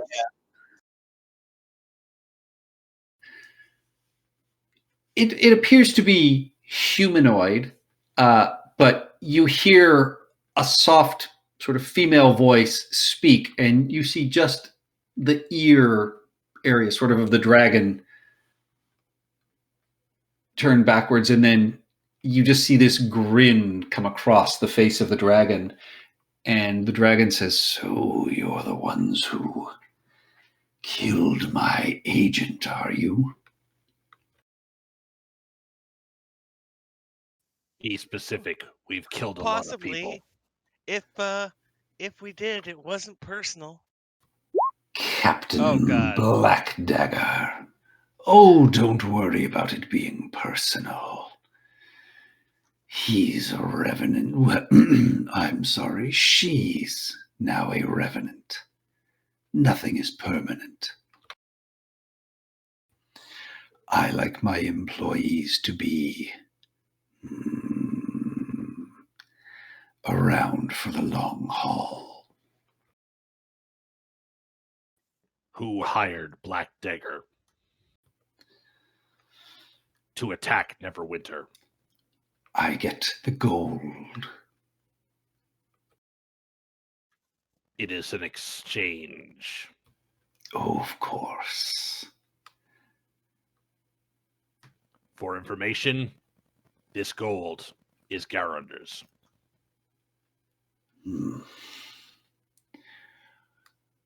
I do not know entirely who ordered the attack. I was contacted by someone named Arbeck, who seems to be working for the Sea King Tendrix. But the Kraken Society also seems to have something to do with it. They wanted an Aboleth dead. Their money was shiny as well. Okay, so Garunder was contacted by somebody named Arbeck, who is working for Tendrix. Possibly Tendrix is a member of the Kraken Society or has something to do with the Kraken Society. Possibly Arbeck is this person in the Kraken Society. Yep, they have something to do with it. Doesn't quite know what it is or why they wanted the Aboleth dead. Only that they were well paid for the use of his crew. I would like to incite his lack of knowledge. All right, give me an insight check.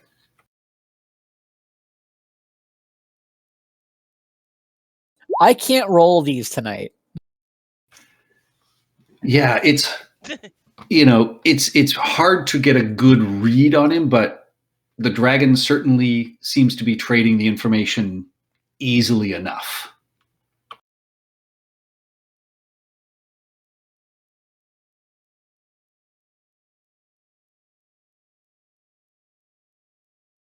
Montauk looks around. Anybody else about to offer an objection before Lord Neverember's gold ends up in this thing's hands? Scaly claws? No, but your vileness. Of course, if any additional information comes in the future, I'm sure we can make an additional deal. Oh, for I'll the right jingle the price. For the right price. We always pay respectfully. Oh, you will if you come to me one way or the other. All right. Montauk will open the chest, pick it up, walk it forward to the cave entrance, and lay it down. All right, and you see at the cave entrance there is a female, wearing beautiful sort of leather armor, sword strapped to her side. But as she speaks, you actually hear Black Dagger's voice come through her female form, and she just says, "You cost me a job and a body I enjoyed, boy. I don't know where that Aboleth went, but I intend to finish the job and find it if I can." All right, and Montauk will just sort of start for a second, and then just sort of stare back at what he presumes to be Black Dagger, and just sort of grin at her, and then back away. That lady should give up smoking. It's like Dr. Girlfriend from the Venture Brothers. Or Avasaria from The Expanse. Should have asked her to at least give us, a little bit of time before she kills the Aboleth.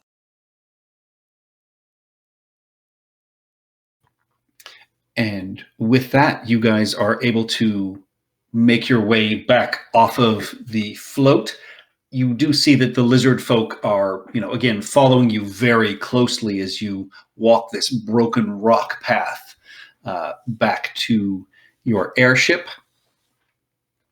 And Wait, did everyone was Whichever one was shadowing Pavo, I'll wave at him as we go. And they're not acting hostile; they're just sort of wary and guarding as we leave, right? Correct. Okay. The one you wave at, you can actually see it starts to kind of raise its hand and sort of wave back, and one of the other ones slaps it, and it stops doing that. Ooh, But cringe. yeah, your pilot is there for you and easily able to leave, and just sort of looks at you and just says, "I can't believe you just walked in and out like that." Huh. Not gonna lie, I'm surprised as well. Why? That would seem pretty easy. People are real easy going when you talk to them right. Montauk is not surprised. Garander is simply a big lizard. Montauk has killed and eaten plenty of lizards. He breathes acid, right? Like a Yeah, lot I of think it. doesn't he make like smoke too out of his butt? The most powerful spell I prepared today would have been effectively useless on him, so I'm glad it didn't come to blows. But my charm worked well. And So- Montauk's business acumen. Some lizards are more acidy than others. So with that, it is late afternoon now in the city of Neverwinter. You guys have the rest of the day ahead of you. What would you like to do? Well, Ishka will take this time now that the dragon is dealt with to inform the others of the side trek we have to the south, and go back to the inn to see if payment has been dropped off. All right, you guys make your way back to the inn, and as you are arriving, in a flash of silvery light and sort of falling onto its knees in front of you, you see a young tiefling wearing wizard's robes, their arms sort of bloody and sort of scabbed up. And Nithdoris, you recognize this young wizard as someone you have seen in the libraries while you've been doing your research, and you're sort of a nodding acquaintance with them at this time. I will rush over to check to see if the injuries are life-threatening enough to require immediate aid, just as a cursory glance. And if they aren't, then I'm going to, ask him what's going on before continuing. And he, almost sort of shakes off, says, "Fine, but Madrid's tower's been attacked. They look like you, Nithdoris, but I escaped, and you can see almost like this little smile, because I misty stepped for the first time. I got away. Get a hold of yourself, man. Wait, Slap. okay. So he misty stepped for the first time, which means that we're in theory invisible range of the point he started. And looking around, does it appear like any place is under attack by a Githyanki hit squad? Not that you can see in the immediate area, and he just looks at you and says, "I've done it a couple of times now, but they're close." And you know that Madrid's tower is, basically only a couple of minutes away, and you haven't been in there before, but it's sort of a dwarven mage that runs a small school here. But yeah, All right. I assume he's trying to seek help to aid his master. Absolutely. So very quickly, I will get off him any information of any defenses that we might have to face in order to get in to render aid. Because being a mage, I would assume he'd set up something like that. Any passwords that would allow us to bypass that. Basically, pump him for as much information to try and ease our entrance into this facility as we make our way over there. Sure. Yeah. As you run, he stutters out that nothing seems to be active at this minute. These strange, and he says these green, yellow-skinned folks. They attacked. They initially tried to unlock the vault beneath the tower, but when they couldn't do that, they started using the other apprentices to threaten Mardred to open up this vault for them. And that, he managed to slip away. And as you sort of turn the corner, you can see this small, it's only a 4-story tower in front of you, but floating above it, you can see a flying vessel, sort of looks like a skiff that is floating above, and you immediately recognize this as a Githyanki vessel. And if that weren't clue enough, as you make your way to the entryway, you can see the front doors have been smashed open. There are several windows that have been broken, and hanging out of one of them is the body of a tall, yellow-green humanoid with gray dreadlocks and very ornate armor that, again, you recognize as a fellow Githyanki. All right. Montauk draws his sword and walks in. Same. I also draw Montauk's sword. I do cast too. Shillelagh All these as we guys walk play. in. Montauk I actually can draw Montauk's sword because I have his old one. All right. Inside, you see this first floor. There are a few statues with sort of open books. You see a sort of blue fountain, through these smashed doors. But other than that, everything seems quiet and deserted. There's a little bit of blood on the floor under some of these broken windows.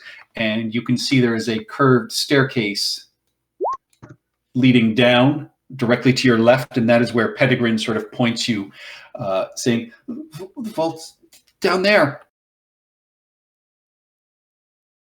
Do you want to try and do this quietly? No time for quiet. Pass without trace. All right. Pass without trace is cast. No, I'm asking, like, if people want to try and do this quietly to try and get the surprise, I can cast pass without trace. No, the time for quiet is over. This is a time for. All right. Yeah. Okay. Dashing and The opposite of quiet. I'm gonna make a perception check to see if I can hear anything. Give me a perception check. 20.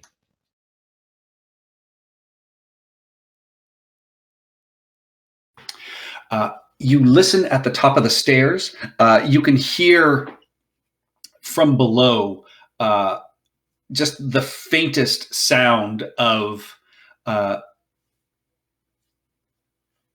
voices and the occasional clanging sound. And you said below, is it the door on the right-hand side or the staircase on the left? Staircase on the left. All right. Montauk starts heading in that direction. Same. I'm like, All right. I'm a half a step behind him. Okay. What's the rest of the party order as you guys move forward? I'm right behind the stores. Is this Okay. dragon here? I'm right behind Ishka. Yeah, they're all statues. Minerva's sort of hovering at about 6 inches off my shoulder, flying with me. All right. I moved her to the front. I don't know why she's not in front of you. Yeah. Maybe send my token to the back? Minerva's on the front for me. Not for me. Not for me. I see her on the front. Yeah, so do I. Okay, that is really weird then. Weird. I appear to have been moved to a mysterious realm of stairs. Yes, you've gone down the stairs. Okay. I'm just moving everybody else's token, but I'm going to refresh to see if that fixes this weird issue with Lauren's token. Same. Nope. It's nice knowing this, Doris. I suppose we should go hold a funeral. What happened to him? He just disappeared. He's under Ishka. What? How'd that happen? Because we Don't tried to know. move him to the back. Oh, Okay. Stop Jesus. moving your tokens. I'm moving you guys. Physics sorry. are weird in a wizard's tower. Oh, it's all darkness. What do you mean it's all darkness? Montauk sees the light. Do I? The light. Don't quit your day job. There we are. I think I'm a better bard than you are. Ooh, Barda. But that's the dementia. Why would someone rip up a douche in the middle of the night? I thought it was a You can deuce. get. That's the joke. I do not know why It's fine. Minerva won't go to the front. Okay, so yes, you guys find yourselves at the bottom of the stairs in this curved corridor that keeps moving around, and you can still hear voices coming from ahead, the occasional sort of yelling and what sounds like threatening raised voices. Montauk. Okay. Montauk will continue down the hall. Does it look... So the hallway, is it just like pure like bare stone, or is It's there beautifully worked stone on this floor. It is, very well cared for. It's very old, and you can see there is still some damage on the walls and cracks in the floor, obviously from the eruption of Mount Hotnow that destroyed Neverwinter. Okay, so it's a beautiful but slightly damaged hallway then. Yes. Okay. Montauk appreciates he's not a dwarf, but he appreciates good stonework. And so Montauk will continue walking around the corner. Are we able to ready actions during this time? Sure. And Pettigrew will whisper that, on the other side of the building, there's the doorway to the vault room.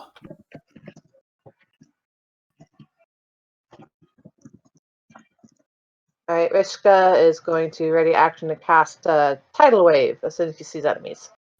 All right.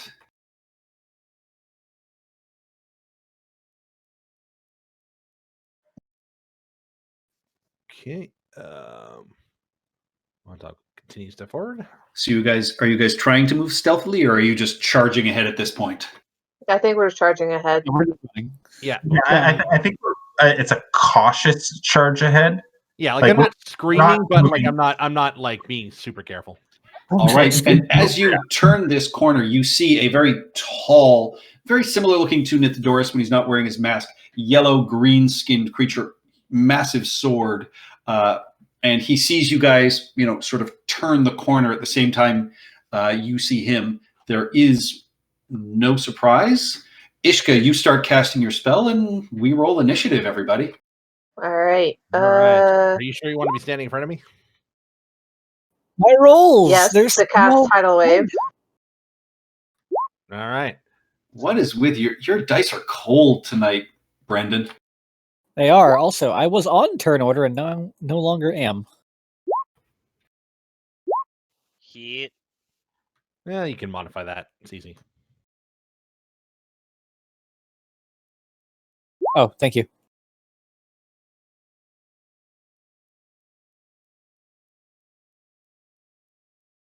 So I'm hoping this Tidal Wave will also like splash forward and get anyone who's behind him as well.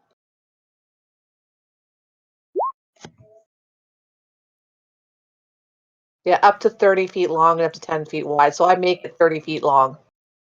All right. You cast your spell, and you hear the sounds of multiple voices that are caught in it. That's exactly what I was hoping for. Knock a couple of them on their ass before they can get a shot off. Yeah, so deck save to keep their feet. If they fall, they're on their butts and push back. 16 bludgeoning damage for anyone who fails, half that if they succeed. All right. You see this one at the door is knocked off their feet and thrown backwards. You also hear the sound of, all three of them. three voices speaking in common that sort of scream out in pain and then are kind of silenced, and you hear another sort of grunt come from inside the room as well. And top of the initiative, that takes us to Montauk. That was the hostages. Yeah, sorry, I didn't think about friendlies. I was just thinking to get the enemies on their butts. So, That's yeah. water. How did Scrap Heap and Ishka get in front of me when I'm literally on Montauk's heels? Because We're all Ishka running. needed to be in front. Yeah, you're all running, so. Yeah, honestly, I just moved my token forward so I could actually see what I was doing, because Patrick said my ready to action went off, so I just needed to move up so I could actually see what the heck was going on. Okay. Also, Scrap he was just running ahead and didn't realize where he ended before the initiative started. All right, so Montauk, you see this wave of water sweep through. This creature is prone, as well as three more of what appear to be of the young wizards, based on the robes that they are wearing, that are now unconscious on the ground, and a very wet and angry-looking yellow-skinned creature as well. Okay, well, that's the end of my movement, unless I want to double move. So I am going to throw 2 javelins at this very wet-looking Githyanki.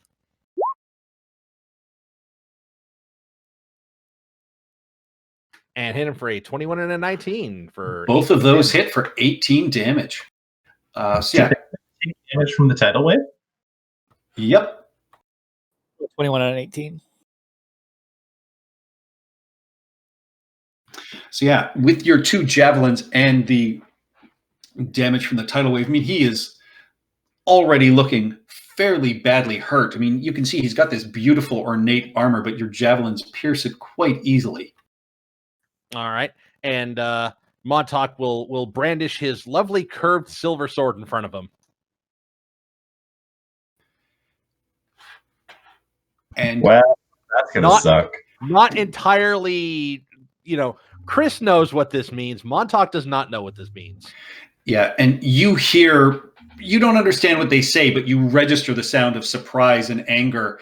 And Nithdoris, you recognize that they are speaking Gith, and there is just sort of, a basic, what the bloody hell is he doing with, one of our weapons? And this guy will stand up.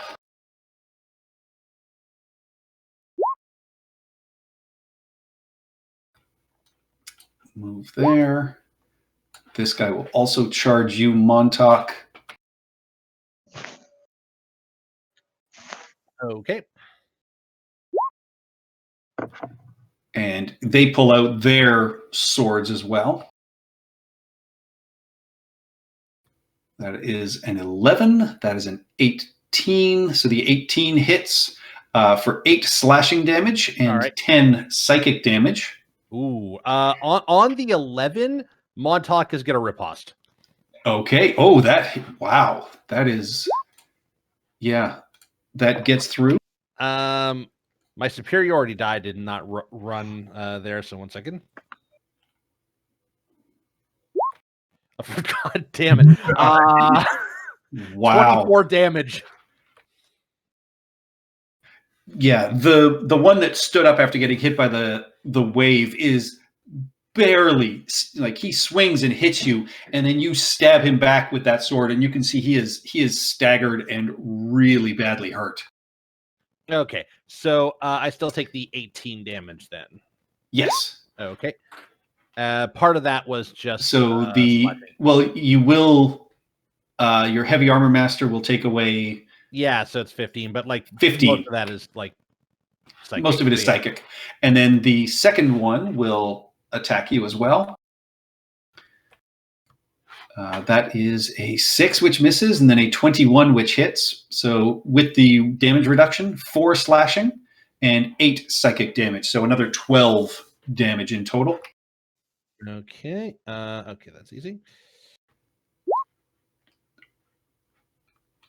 And then a third one materializes in a puff of silvery smoke. Curses.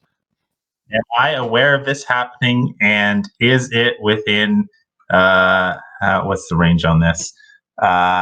60 feet. You cannot. With your line of sight right now, you can just barely see the edge of Montauk. Okay, one sec here. And the spell would have been cast outside of your line of sight. I don't actually have. Oh yeah, no, I have to see it. Never mind. Yeah. That is a critical hit and a 12, which misses. For the critical, you take, with the reduction, 13 slashing damage and 21 psychic damage. Oh my god. 21 plus 13 is 34. I have 6 hit points left. Yeah, they were not happy about me showing up with one of their swords.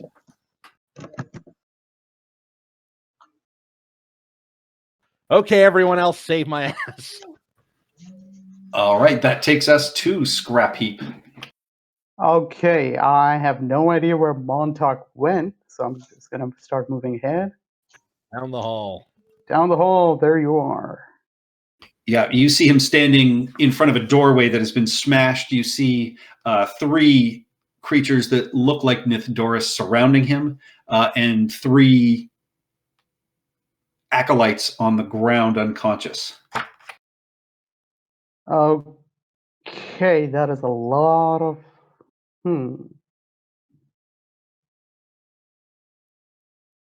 All right. And yeah, you actually can understand what these creatures are saying. You heard them sort of yell out in anger that, like, this infidel has one of our weapons, and you, along with Nithdoris, heard them say the name Sarth.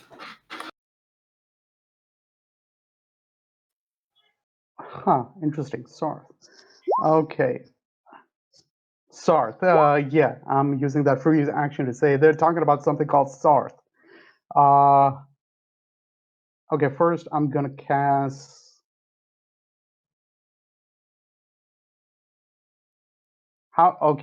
first question I should be asking, how badly is Montauk hurt? Montauk looks pretty badly hurt. The one directly in front of him looks really badly hurt. The one just to his left looks moderately badly hurt, and then the one diagonally down doesn't look damaged at all.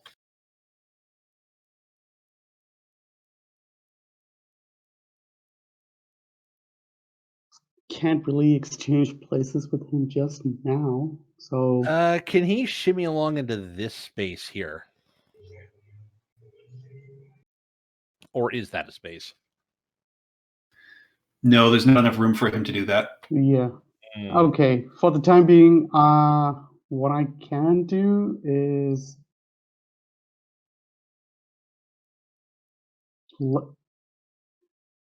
lay on hands. You could hit that guy, or you could lay on hands, yeah. Which I'm sure Montauk would appreciate right about now. Very much. I'm because my brain is trying to recall how lay on hands works, so I'm gonna... It's an action. It can work only in multiples of 5, right? I can heal him in multiples. No. It's any number. You get a multiple of 5 based on your level in Paladin of what your total is. So you can use up to 35 points of healing as an action.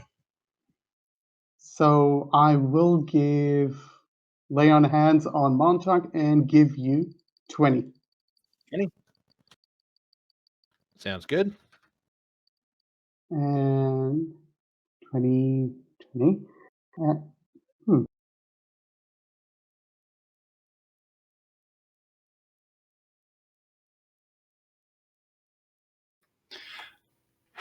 And as a bonus action, I will cast you...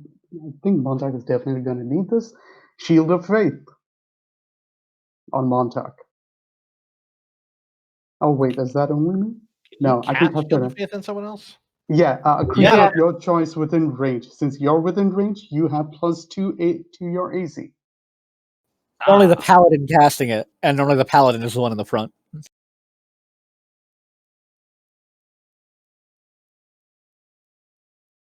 What do you mean? Only the paladin?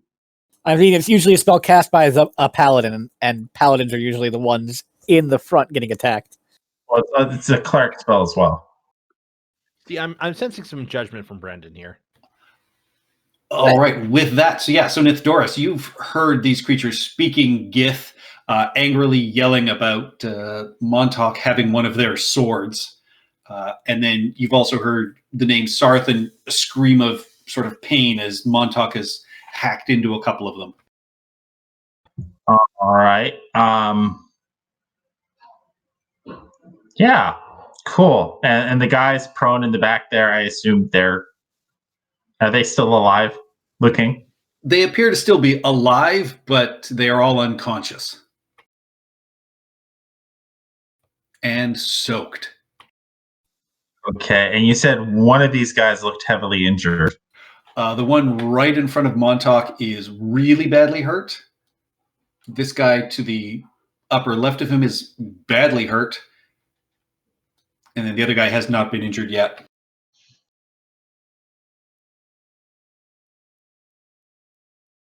All right. Did not really prepare a lot of stuff that's helpful in this situation. So you know what?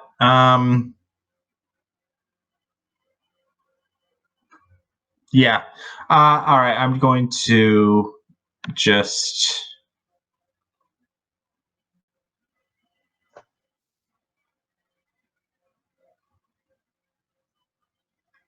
All right. I'm going to call out to them to say that they should stop what they're doing in Gith Yankee, throw my mask to the ground, and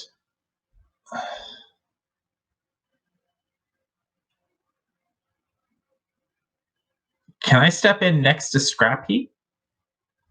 No, there's not enough room in this area, unfortunately. In that case, then I will hold an action to cast Sapping Sting. I think. Let me just double check. Yeah, Sapping Sting at the first one of these that takes hostile action.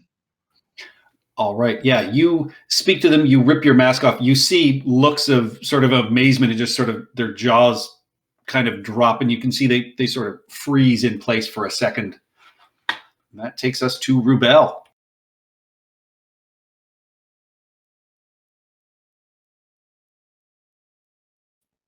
Microphone. They can't hear you. Yeah, I still can't hear. Nope. Nope. Has Steph been making conversation this entire time? Because we really Did you apologize. hear her there? Nope. No, can't hear her at all. The light isn't even going on for her. Have her speak through your computer or your headset for a second on her turn while you guys try to figure it out. Yeah. I have you on. They can hear you. Just barely. Yeah, it's like you're yelling from across the room because you kind of are. Montauk, what's your health? Currently 26. And these guys took 63 of it away in one turn. Okay, I'm going to cast Cure Wounds on Montauk. I'm going to get in closer and cast. Okay, I appreciate that. There's no way in hell you're going to be able to get up to him to cast it. Yeah, you can't reach him. Healing word?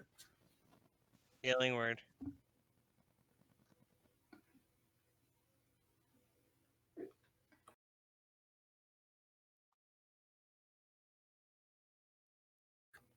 Unfortunately, Montauk is blocking the door. Montauk is used to blocking doors. He is 8 feet tall. They couldn't hear that.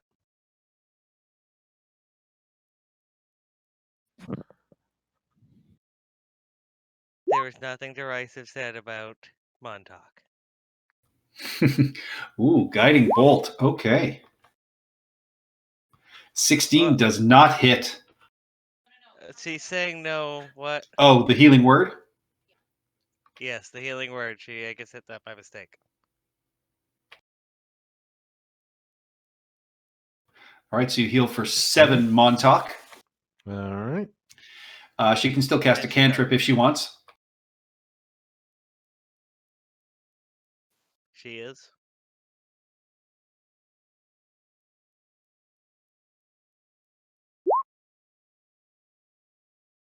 Good damage. Yeah. Which one? The really badly hurt one? The badly hurt one. All right. Makes his save. He's clinging to life.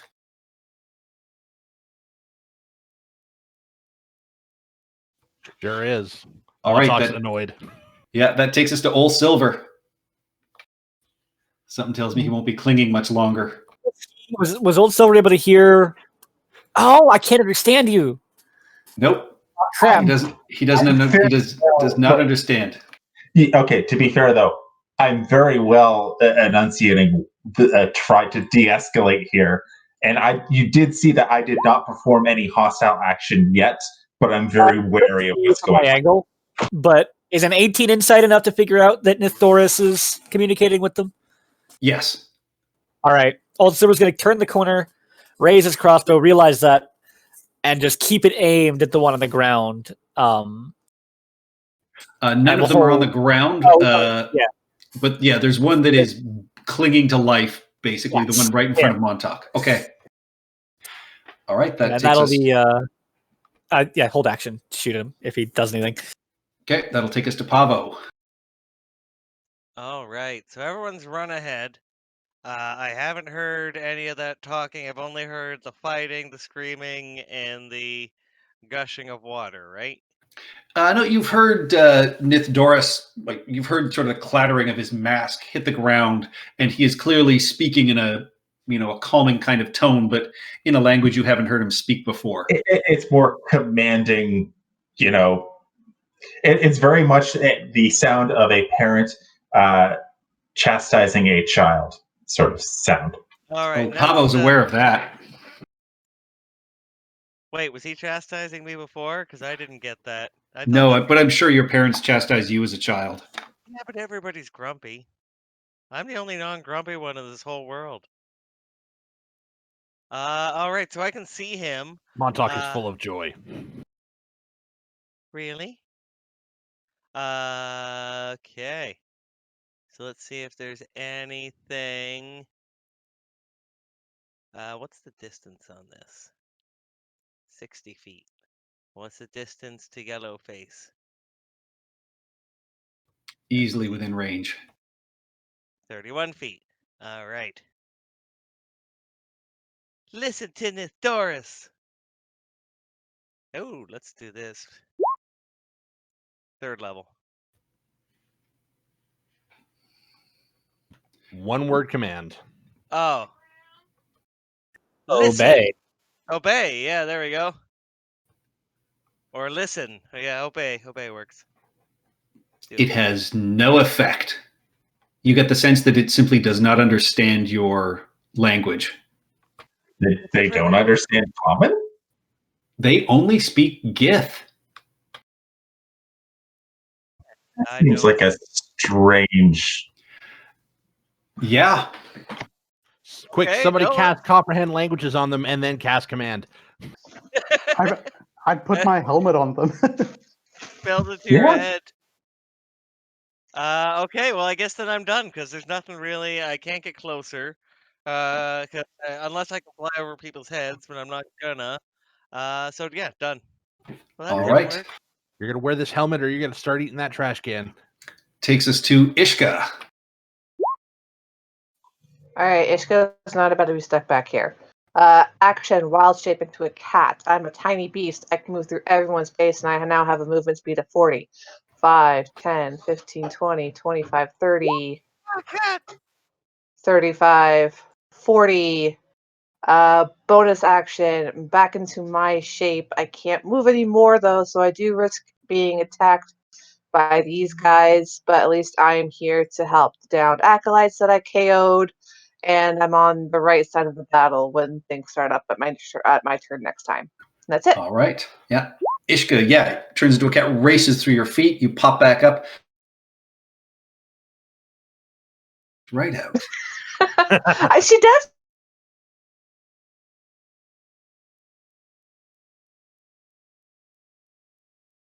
And that takes us to top of the round to Montauk. Okay, I don't know what any of these people are saying, Nithdoris or not Nithdoris is in front of me. Do these guys look like they're about to listen to reason? Give me an insight check. Where's my insight skill? They definitely seem confused, and for the general moment are sort of locked and frozen, but you're not, except for the one right in front of you that just got struck or attempted to be hit by Rubel. He still seems really pissed off. Okay. I'm going to take a bonus action to action surge, or no, not to action surge, to action surge and slaughter them all. To second wind. That superiority die does not exist, so 8 points more for me. Good second wind. Yep. And I am going to ready an action, so that converts a regular action to a bonus action. I'm going to ready an attack on, let's say, the guy below me, or do I have to specify? Just ready an attack in case one of them attacks me? You could say the first one to attack you. Yeah, okay. First one to attack me is getting he's getting the sword. All right. As that happens, you see an even taller creature wearing beautiful sort of ornate armor, walking with a very battered and injured looking dwarven woman at the end of his sword, who looks around. You can see sort of chuckles at the children as the dwarf, sort of, no, the children. And this creature, in halting common, just sort of spits out the words. It's like, ends, opens, vault.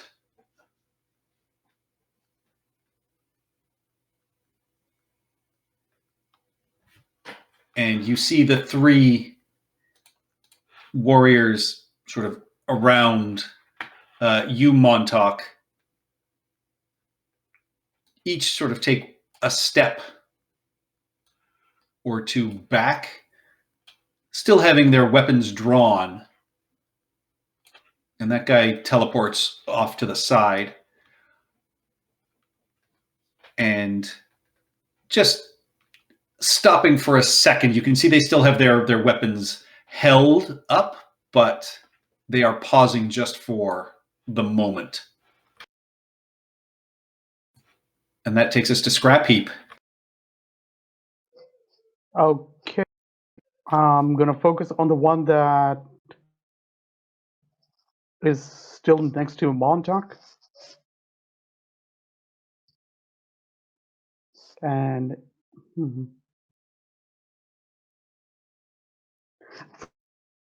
first, I'm going to make way for the other people behind me. I'm going to step here. Yep. On the other side of Mont, and try and see if I can hit the one that's next to Montauk. First damage coming in. Oh, you are just going for it. That is a critical hit. As that connects, this one will attack Ishka. And he will take that damage. And then his held attack goes off against Montauk. Which triggers mine. Yep. Which also triggers mine. Yep. See anything? Who do I shoot? Okay, so Sapping Sting is not a attack, it's a save. So con save.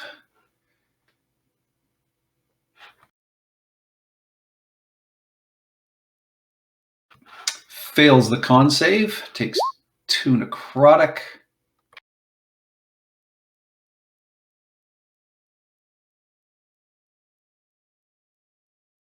Which is going to affect his swing against Nithidor, or against Montauk, which prone. Yeah. Yep. So yeah, he just feebly sort of attempts to hit you, Montauk. The one by Ishka. Oh, that did not update properly. He takes more than 2. He takes 6. 6. All right. He has 4 health left. Okay, and is prone. So yeah, Montauk, your held action goes off. Okay, well, I just rolled it. So 18 hits, 14 slashing. Yeah, definitely enough to take him out. 13 does not hit Ishka. A 19 just hits Ishka for 8 slashing and 8 psychic damage. So 16 total to Ishka.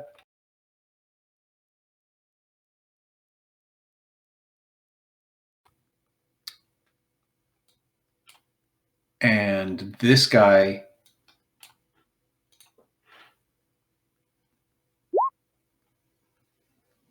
There we go. Just testing. Hits the dwarf over the head with their sword. Oh, actually, never mind.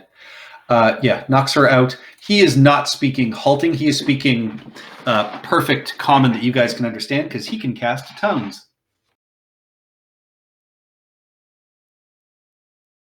Yeah, if he was interrogating the dwarf, he probably needs to be able to speak. Yep. And so what... So yeah, he would have just said, the vault gets opened and everybody can walk away here. But Scrapheap, you step in and keep the mayhem going. He knocked her out. Do it. Keep the mayhem going. Mayhem. We may hem them. Okay, so I'm just going to move. In the back of the MAGA crowd who is going to get arrested for breaking into the Capitol. All right, I move to the next one, and I'm going to use my last attack.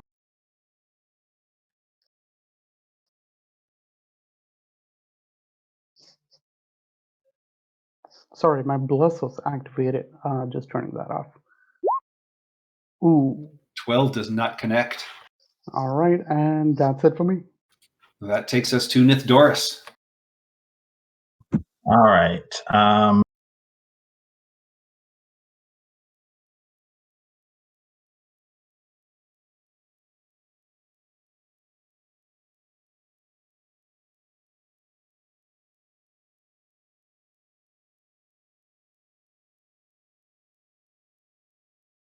Okay, so Mardred is unconscious. I assume the vault is back in this corner over here.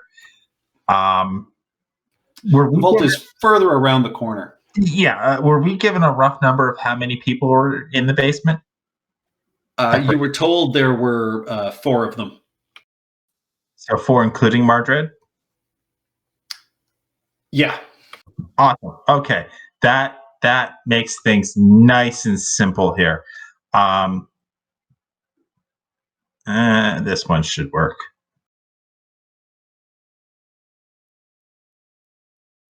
Huh. That is a 15-foot. Interesting. Kaboom. All right, Dex saves coming up. No, not Dex saves because I don't have Fireball. It looks like a fireball. Yeah, that's because it's the closest template we have. It smells like a fireball. It's still a 20-foot radius sphere. Instead, it's a ball of acid that gets furled out. So, oh no, it is dexterity saves. It is dexterity saves, so that works. Like sphere. That is Yeah. a 5 for the guy in the back, and a 7 for the guy in the front. So they take only 20 acid damage. Damn. And then they take another 5d4 acid damage at the end of their next turn. Yeah. So yeah, the guy in the back just the acid splashes over, and you can just see the skin and muscle and bone burn away. And then he drops dead. The guy in front looks hurt but annoyed. Okay, and then I'm going to take a step down. I'm going to send in the owl to give help and fly back. All right. Rubel. Save the children's. That's never been Rubel's thing. Do not sacrifice the children's, at least not this time.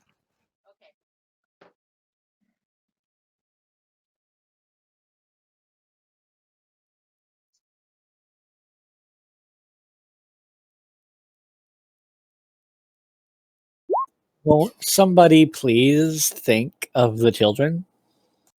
She gonna do, man. I was. I just scarred this. I don't know if they're male or female. All right. They are all healed for 6. I would assume Montauk's in on that as well. And Ishka. It's magic, though. Montauk doesn't approve of magic. It's healing. It does when it's convenient. Montauk keeps getting hit with magic that he cannot resist. Any more movement, Rubel?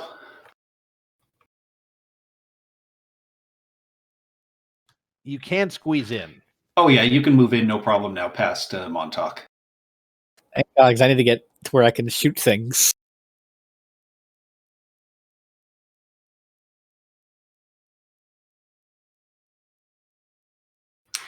All right, that takes us to Old Silver.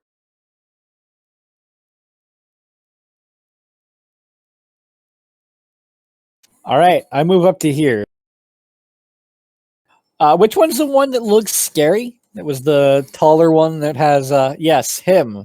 The one standing over the dwarf that is unconscious on the ground. Oh, your healing word can probably bring her back too. I would like 6. I would like to use my bonus action. Here we go.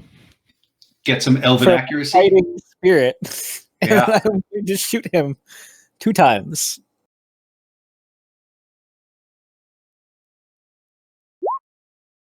It's a 20 and a 29. Both hit.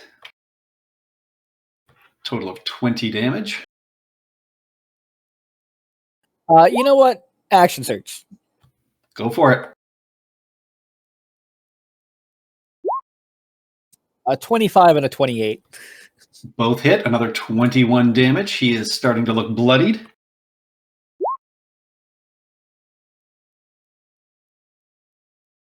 I'm gonna go back to where I was. All Back right. to safety. So hit by a spear, hit by a glob of acid, and then peppered by 4 arrows. Yeah, she's hurt. But I have a boat. That takes us to Pavo. I'll move up to the door. Past So you the can old see geezer. an uninjured yellow-skinned creature here, and now a very definitely injured creature that is standing over a prone dwarf that looks like they're slowly coming back to consciousness. Right. Oof. What do I want to do, and how badly does everyone look hurt? Montauk's fine. Montauk's had about half health. 41 and a 67. Montauk's okay. Okay, Pretty much 2 he's been yo-yoing in terms of health. Okay, so honest question: why isn't there a scroll bar on the spells page? There is. Not in my window. There's not. I had to actually make the window bigger, and my scroll button isn't working. Oh, that's an error that pops up every once in a while. Oh, okay. All right. So, well, let's. I think I'm within 60 feet of the really damaged one. I am. So let's go with a vicious mockery. Ooh, what's a good vicious mockery? Yo, mama. Hey, cue ball. Hey, cue ball, why don't you pick on someone your own size and cue ball shape, and then point at Montauk. Did you use a vicious mockery Montauk? No, I'm doing it on him, but I'm using Montauk as he's the cue ball you should be fighting. Ball jokes are not funny. He makes his save. And done. All right, yeah, that's a 22 on his save. That takes us to Ishka. He's ball proud. I'm wondering if so. One at the back is looking really hurt, and the one in front is injured, right? The one in the back, moderately hurt. The one in the front has been uninjured. Wonder if Wall of Fire would be of any use right now. You know what? I'm just going to go ahead and smack this guy right in front of me. Has it been 1 minute since we entered the building? No. Okay, so my shillelagh is still up. 21 hits. You have advantage from the owl. I didn't realize the advantage was on that guy. All right, so 20. Either way, it's a hit, 5 damage. All right. Yeah, you clobber him with your glowing staff. And that's it. All right. With that, it is 10:07. It is top of the round. This is where we will end off with Montauk. You are up next. All right. Okay. Keep in mind, Patrick, the leader of their thing takes 5d4 acid damage at the end of their turn. Okay. Because I'm not sure if I'm going to make a note. That. 5d4 at the end of his turn.